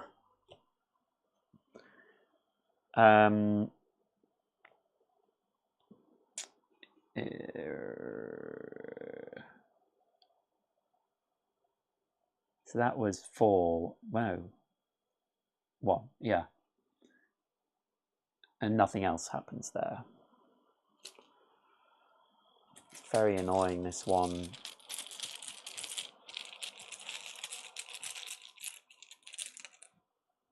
Oh, here we go. Drawing all the bad chits now. So the Mage White is attacking for 4 again. On Core.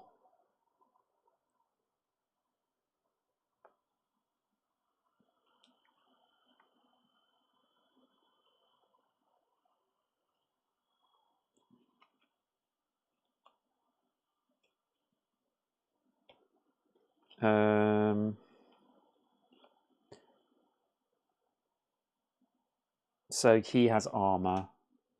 So he'll only take 3 damage, down to 15. After attacking, Mage White moves its target 1 space closer to the nearest corpse. So he will move into this place with this corpse. Yeah. Okay, drawing more chits. We're going through a bit of an enemy phase here. Core. So Core doesn't have very much, but he's got some free actions. So I think he will use his Sweet Bomb. So I've shown you this. Basically, we restore 4 health, so he goes back up to 19.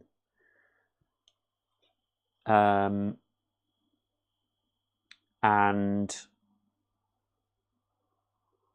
we get to do another action.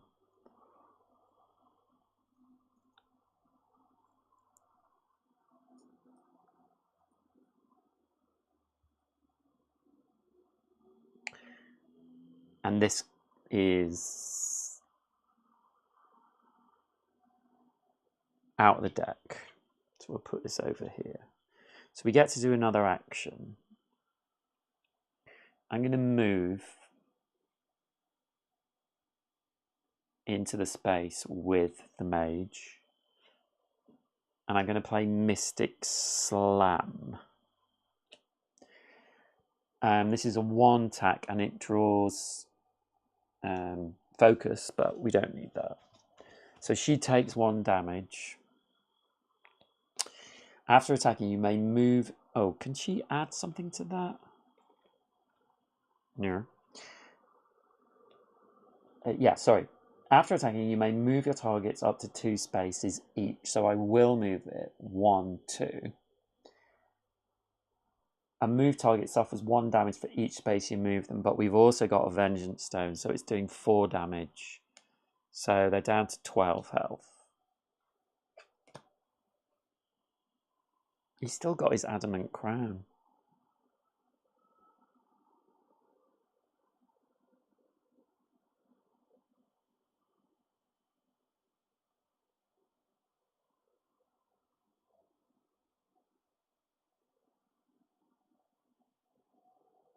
I think that was a good move, though, moving her away and getting her to take damage.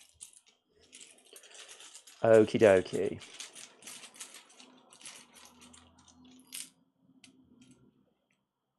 Core again. So I don't want to use my Scarlet Tonic, so I'm going to pass and discard. And because I've discarded, I've not got any action cards, so I discard everything else. My Adamant Crown is still charged, so 1, 2, 3, 4, 5, 6, 7. Oh, we've got an exhausted card. I didn't... Oh, that was from the travelling, wasn't it? We get 3 armour.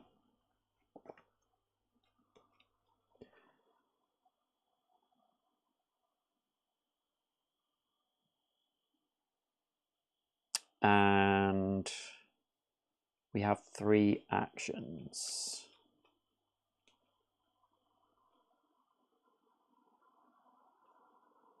We can return a chip to the bag.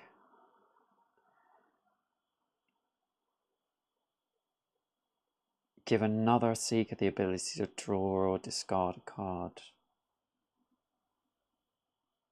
We use that on there anytime, basically. Same with the return the chip, I think.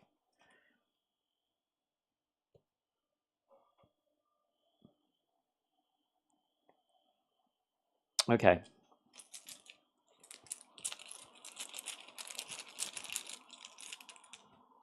Oh! So, what should we do?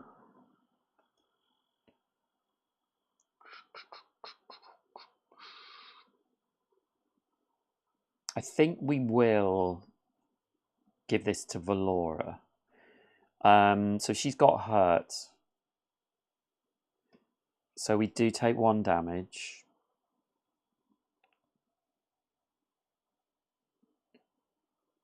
We won't get any more hurt this turn, so we discard it. And then,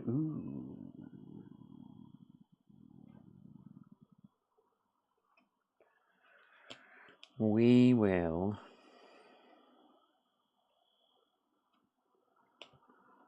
move.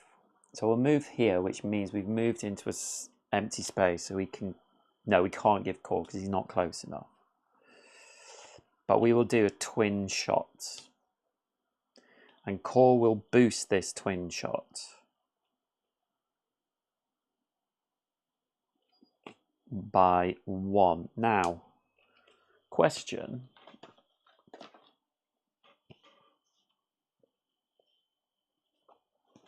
When we boost...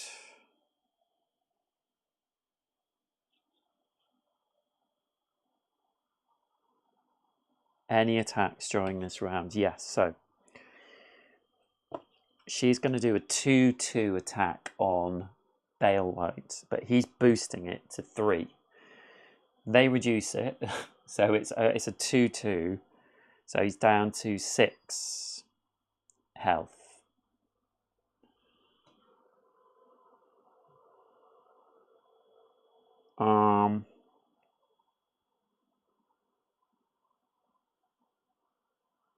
Yeah. And that is all the chits on the time track. So we will return everything to the bag, which I think is good because we nearly got through all hours. You know.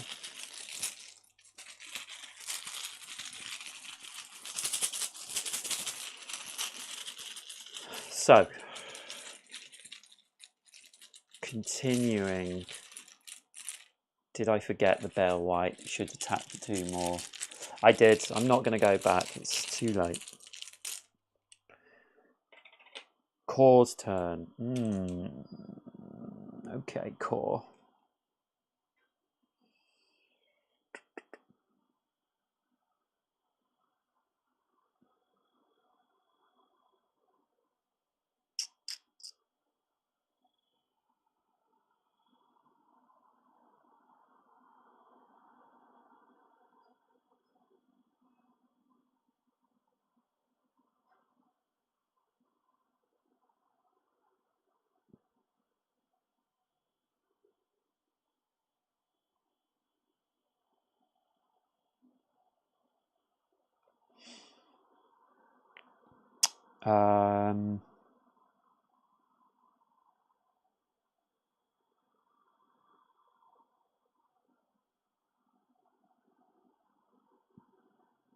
Don't want to use that.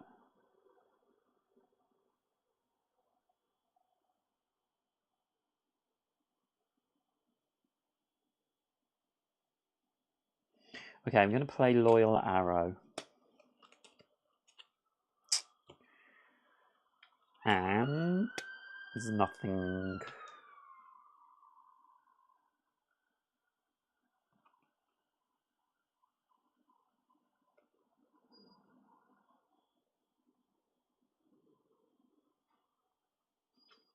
Nothing I want to do there.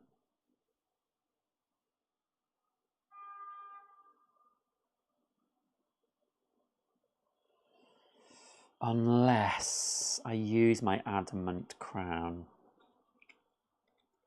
and keep that.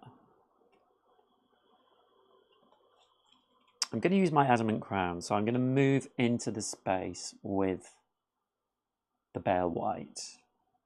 And I'm going to use adamant crown. Before attacking, move all adjacent enemies into your space. After attacking, gain 1 armor per enemy. So I'm attacking the Bale White. It does 1 damage to it.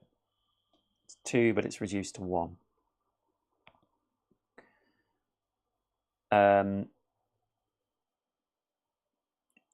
We get 1 armor.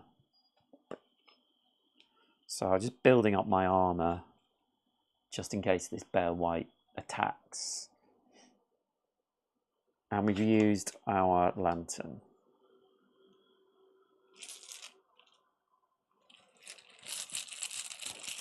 Okie dokie. Next ship. And it's Core again. So Core will now use...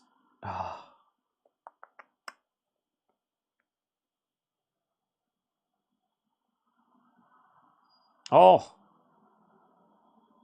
It's going to move. He'll move here.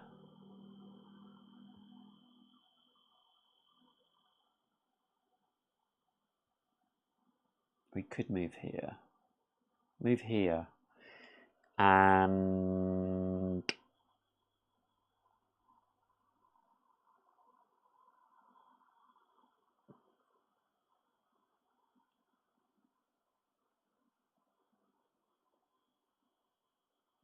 use Loyal Arrow on the Bale White. So it's a 3 damage, so it does 2 damage to him. It gets focus onto Core. After attacking, you may discard any other card to return this card to your hand. So I will discard my Exhausted card, which doesn't activate, only activates when we discard our hand. And we get Loyal Arrow back. So Bale White's down to 3. Oh! A heart token. So who do we want to go next? It's going to be for Laura. She's going to do a mighty shot. And she can attack the Bale White for 4. She gets focus, but he only has 3 life left. She's down to 0. So the Bale White is dead. So she's used all her actions, so we'll just do this briefly. So she will discard everything, draw up to 7. 1, 2, 3, 4, 5. So we'll shuffle.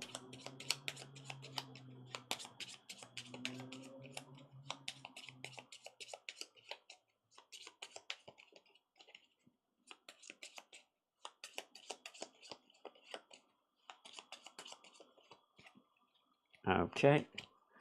6, 7.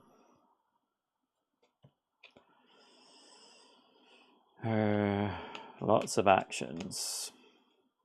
Oh, and her lantern is charged, which is very good. In fact, I'm going to put that right on top. So then we need to divide up the When an enemy is defeated, if there are any other surviving enemies, transfer the ability tokens from the defeated enemies to the surviving enemy whose sheet is furthest to the right.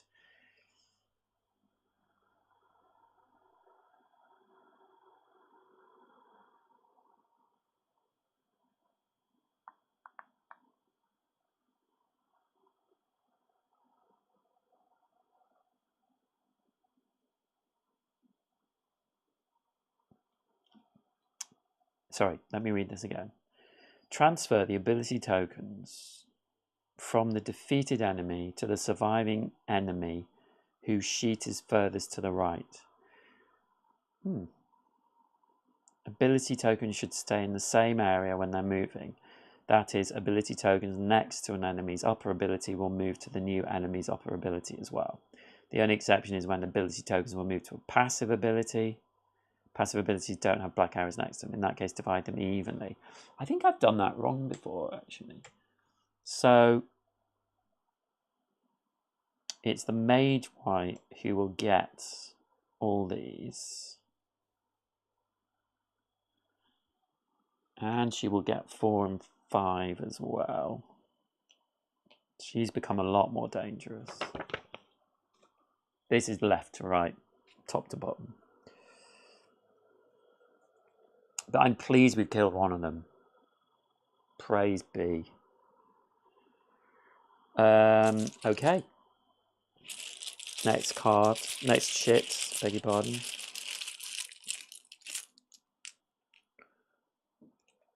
Core again. Wow.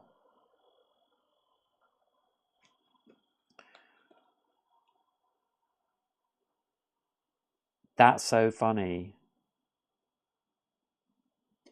Okay, so Core's going to move 1. And he will use his loyal arrow again.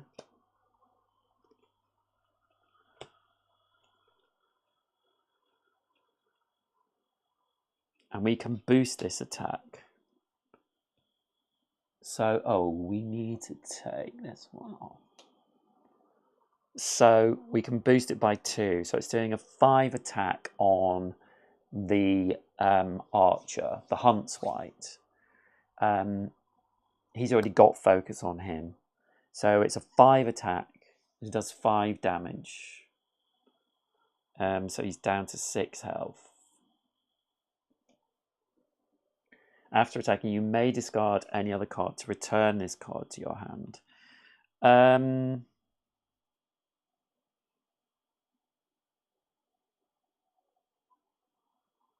I don't think I will. I think we'll just discard it.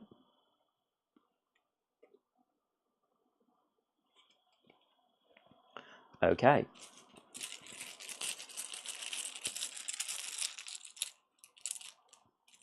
$12. So that is the Mage White. It's their bottom attack. It's a range 4 attack. They're not within range, so they will move 1 towards Core. Yeah, and they can attack. So they're doing a 4 attack. And he has got 4 armor, so none of it gets through. After attacking, the Mage White moves its target 1 space closer to the nearest corpse. That's annoying. We don't want these corpses going off again.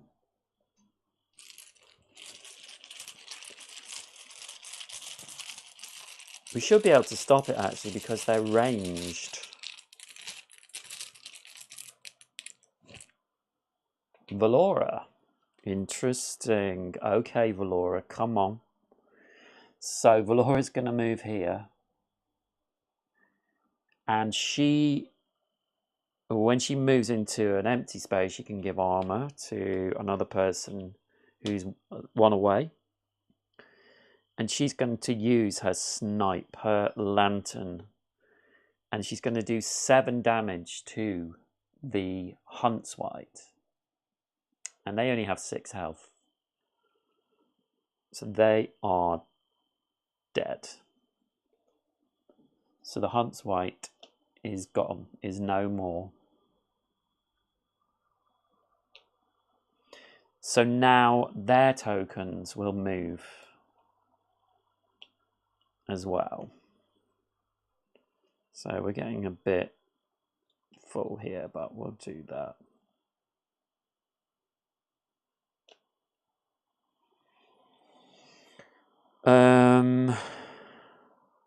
So they've used their lantern. But boy, that was a good shot. Okay, it's funny, this time Core's been coming out a lot. So only one left. Valora to go.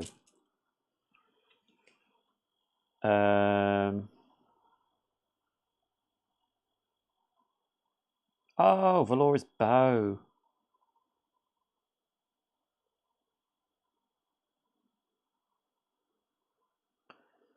So I think Valora will play her Wyvern Cloak.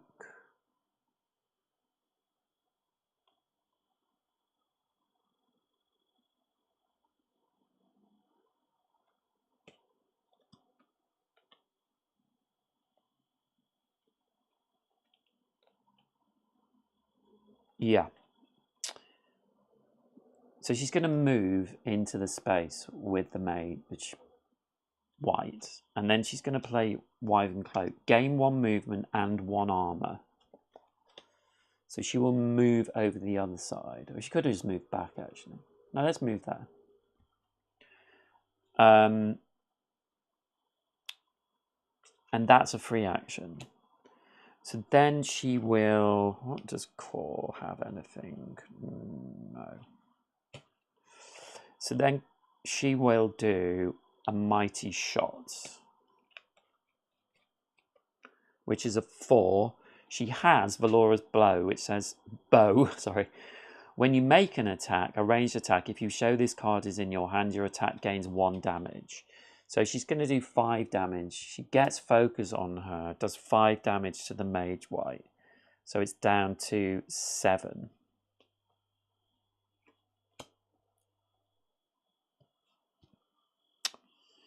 Which is good. She's got a lot. This Mage White has got a lot of chits available. Okay, 4. So it's doing a ranged attack of 4, and it will now be on Valora. So 4 attacks. She's got 1 armor, so she will take 3 damage. Yeah, she has to take 3 damage. She's down to 13. And Core's not close enough to help her with that, with self-sacrificing. Okay. After attacking, the Mage White moves its target 1 space closer to the nearest corpse. So she'll go there.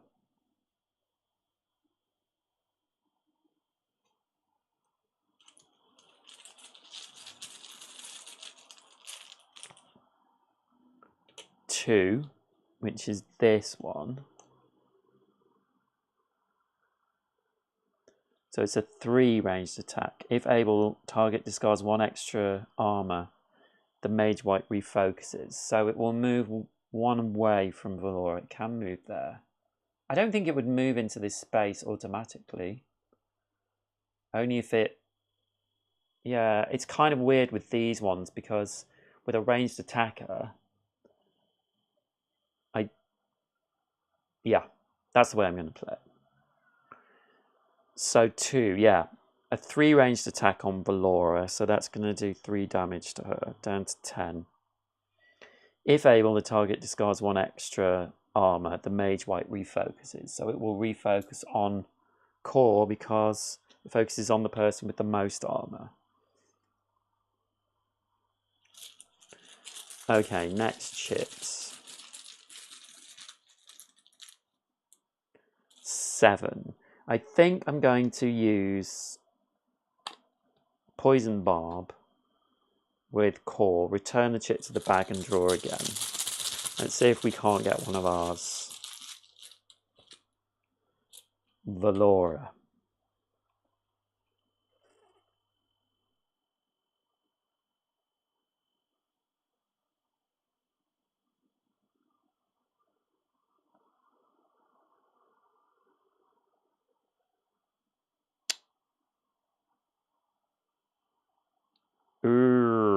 I'm going to risk it. I'm going to play twin shot.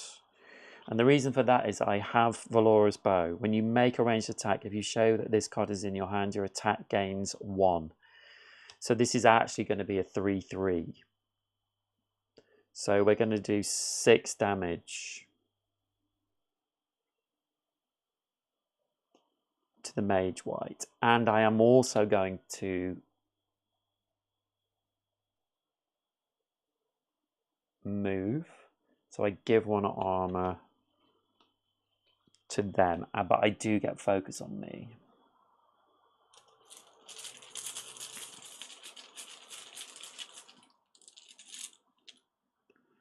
We've drawn a 6. That is this one.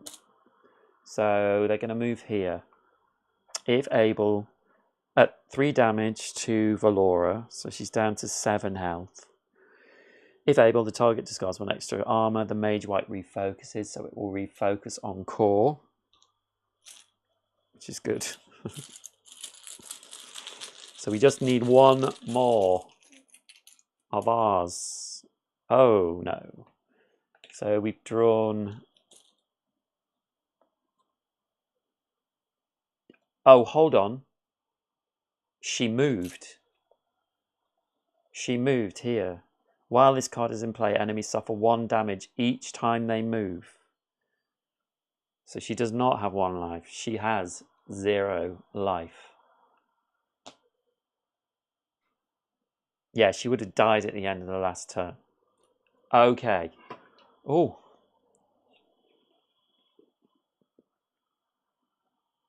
Yes, I did it. Yes, I did it. So we will do some reading. Oh, I'm so pleased. I'm right pleased about that. Okay. So we go to, if the whites are reduced to 0, go to 523. This is where I discover they all come back to life. Doesn't look like it. I always forget about that. So let's read this. Ooh. Oh, I must have knocked it. I do that. Okay. After a fierce fight, you finally prevail and the last white falls. The bandit reappears from the shadows. "Thank you," he says. "I didn't think you would help me. I know I wouldn't have." He laughs sadly and tells you that he travelled here to Orlando, hoping to find some valuable items to sell in Dinlux. You ask if he knows anything about the Almanac of Fires, and he thinks he might know where to look. You follow him to a far tower of the library, where you indeed find it, a hefty leather tome sealed with a brass lock. Bloodied but triumphant, you set out on your journey back to Dinlux with the grateful bandit in tow. Take memory 5B. Okay.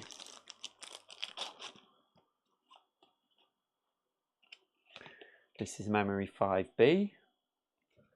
After you save a wounded bandit from a pack of whites in the library of Olander, he accompanied you back to Dinlux, introduced himself as Hart. "I run a little shop, exclusive clientele, you might say. It's the green door next to the horseshoe bridge. If you ever need in something unusual, feel free to stop by. Just be sure to knock 3 times before entering so I don't accidentally put a crossbow bolt through you." Okay, lovely. Take memory 5B, then take location card D15 from this quest and add it to the Dinlux. Oh yeah, okay, so that's a place we can go now. Add it to the Dinlux locations. So we'll put it in there.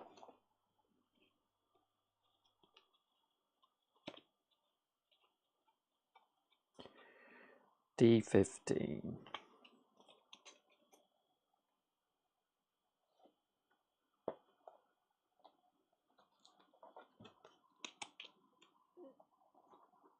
I need to go to D15 next time, but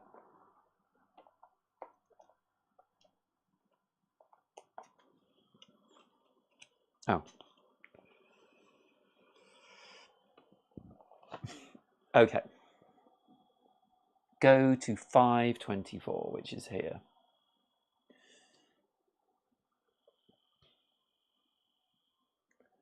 That night, as you rest in the camp on your way back to the city, the sealed almanac seems to draw your eyes to it, pulling you in. The mystery is almost irresistible, and you can't help but wonder what's inside.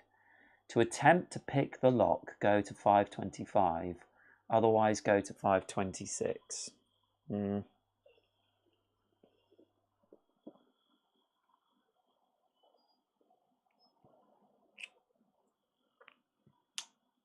What do you think? Pick the lock or be good? I've never done a poll. How do you do a poll?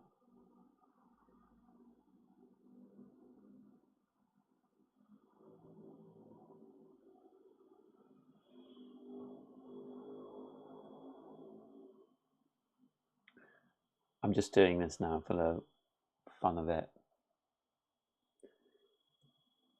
Pick the lock. The lock. Be good.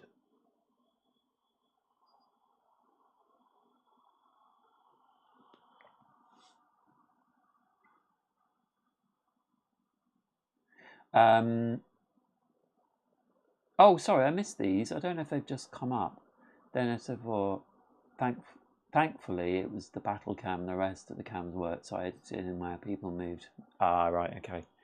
I've just been editing a video, actually. There was a poll up. The three of you who are watching, you will decide my fate. Should I pick the lock? Attempt to pick the lock? Or not?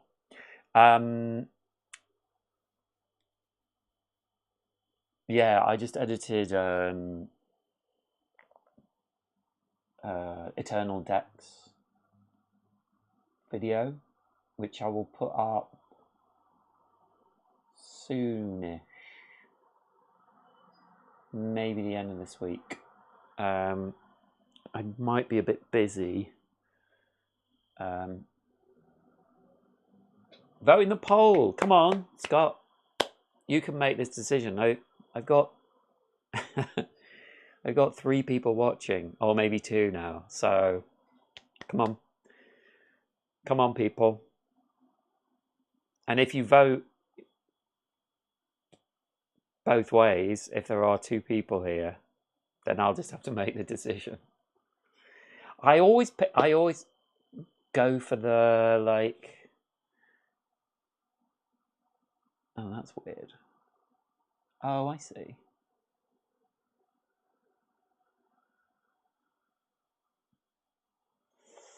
This is my first poll ever. So this is a live stream exclusive. Pick the lock. Oh.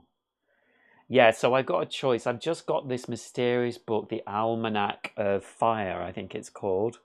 And I can either attempt to pick the lock or otherwise continue on and be a good seeker or be a naughty seeker. So whoever, if you're watching, I know there are people watching, please vote. Vote in the poll. It's very black and white at the moment. I'll give you a minute.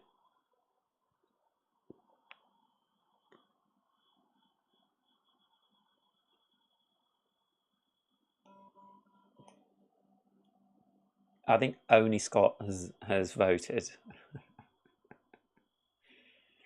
I think this is how a first poll should be, really. Yes, if you're watching this, vote in the poll. Come on. It'll be fun. It's worth it. Creating a community and all that. It's still 100%. I mean, everyone could have voted for Pick the Lock, I guess. Actually, the nightmare would be if someone now votes and votes for Be Good and it's 50-50. What time is it? Wow, 7:30. I started this at 5, right? Doing long live streams. I'm kind of enjoying. I mean, I've always enjoyed doing them, but I felt more in the groove of doing it. Okay, I'm gonna. If no one else is gonna vote, we will end the poll.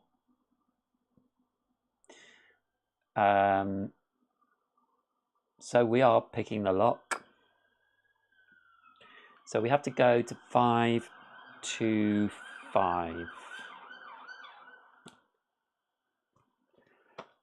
God, I just turned it over and there was some. It was the battles. I turned it to the wrong page. It's the battles.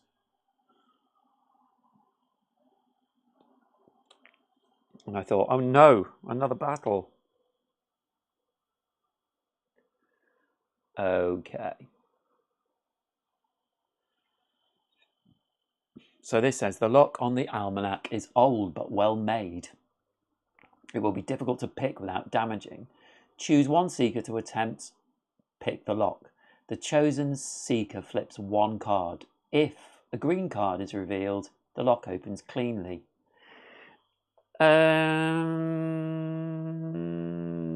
So do we reshuffle our cards?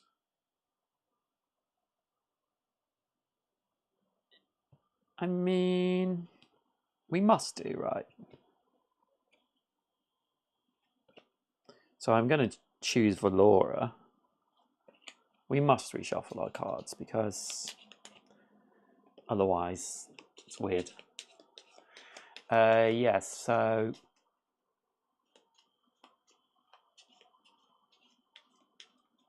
oh god.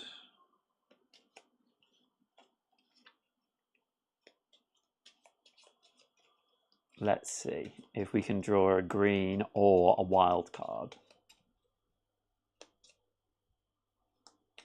Combat clear up set. Where? Hold on.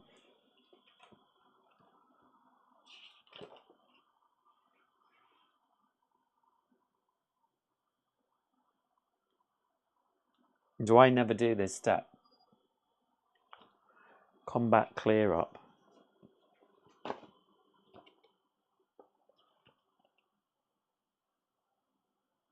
Oh, I see what you mean. Discard their hands, shuffle their discard pile, and remaining deck together to form a new deck. Yeah. Got you. What was I doing? Oh, yes. I'm going to draw one card, and we will see what it is. No. It is not green. So, otherwise, the lock is broken in the attempt. Take memory 5C. Darn it.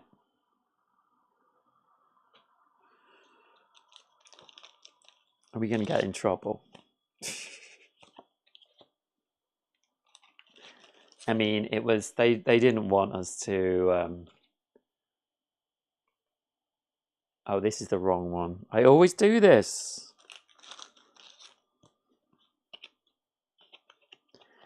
Memory 5C is this.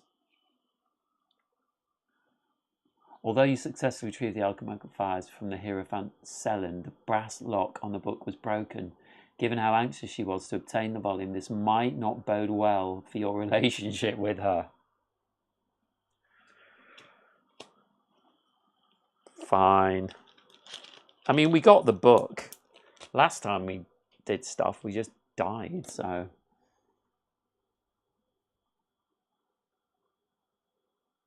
Oh, yeah.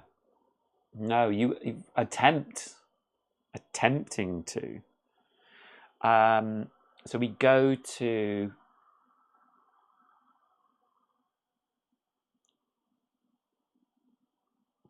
526. It's definitely false advertising, but not by me. You make your way back to the Seekers Guild in Dinlux. The Hierophant somehow knows of your arrival and is already in the Guildmaster's office when you get there. I assume you succeeded in finding the almanac, she asks. She seems nervous, but relaxes as soon as you produce the volume. You place it on the table and she reaches out to touch it, but then hesitates. If you have memory 5C, go to 528. Oh, this is not fair.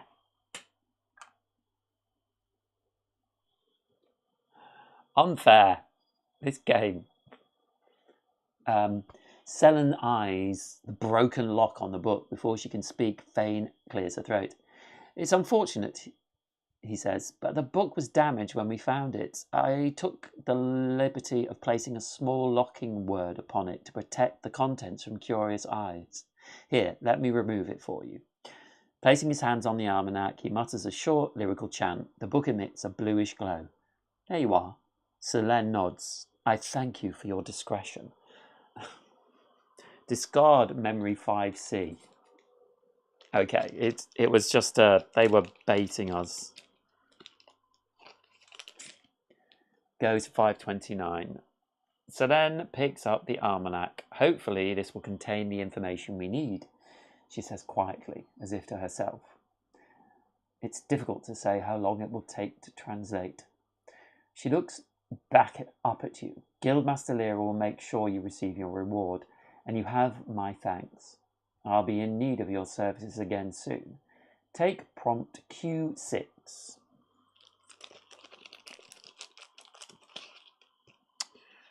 Q6. Gain 4 coins and open a copper treasure pack.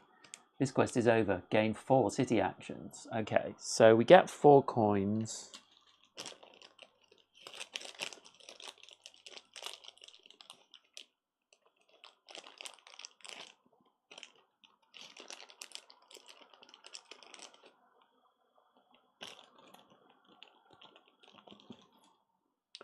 We've got quest 6, so we'll quickly take a look at that. Quest 6, Trial of Whispers. Okay, we'll not do too much with that. Open a copper treasure pack. Another one.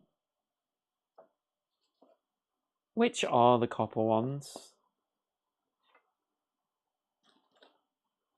I'm wondering if I'm opening the wrong ones.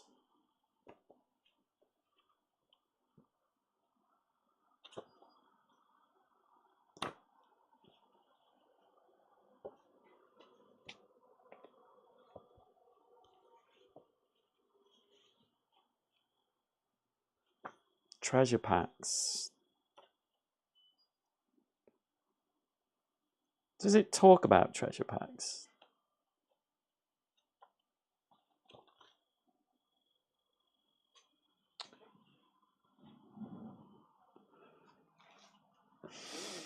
I think I am opening the right ones, but I just want to check. Copper treasure packs. Kinfire Chronicles.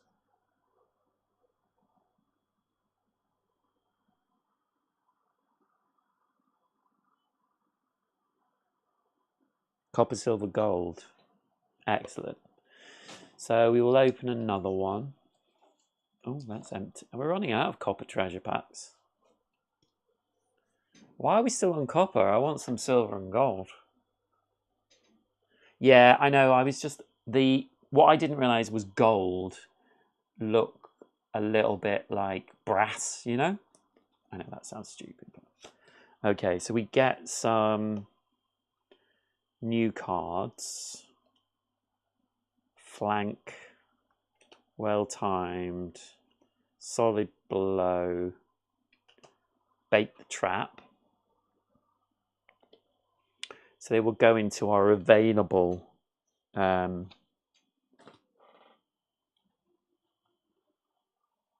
cards. unused cards.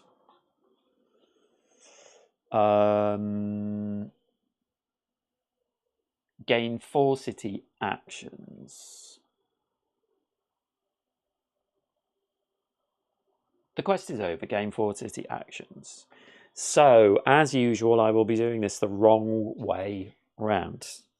I will be doing the city actions at the start of the next turn. If I ever did a short one, and then I could do the quest, but we're knocking on 2.5 hours now. We're over 2.5 hours, so I'm going to call it there. But that was fun, and thank goodness I defeated them, because I think if I'd lost this quest, I would have started to get a little bit like, oh, I'm going to lose everything and blah blah blah. But actually, that was a lot of fun. And I think, you know, in this quest, rather than the last one, we were a little bit more lucky drawing our chit, so it didn't feel complete. Yeah, it felt more balanced. In fact, probably a bit balanced towards me, which I think is a bit better, you know. And one of the things of the randomness of games, these things happen. But I am going to leave it there. So thank you everyone for watching. Scott, thanks for voting. Thanks for voting in my poll. It means a lot to me. And that's it. Yeah, I will see you in the next live stream. Have a good evening. See you. Oh, it's a members video tomorrow. And yeah, so members tomorrow, and then I will be back later on in the week. Bye.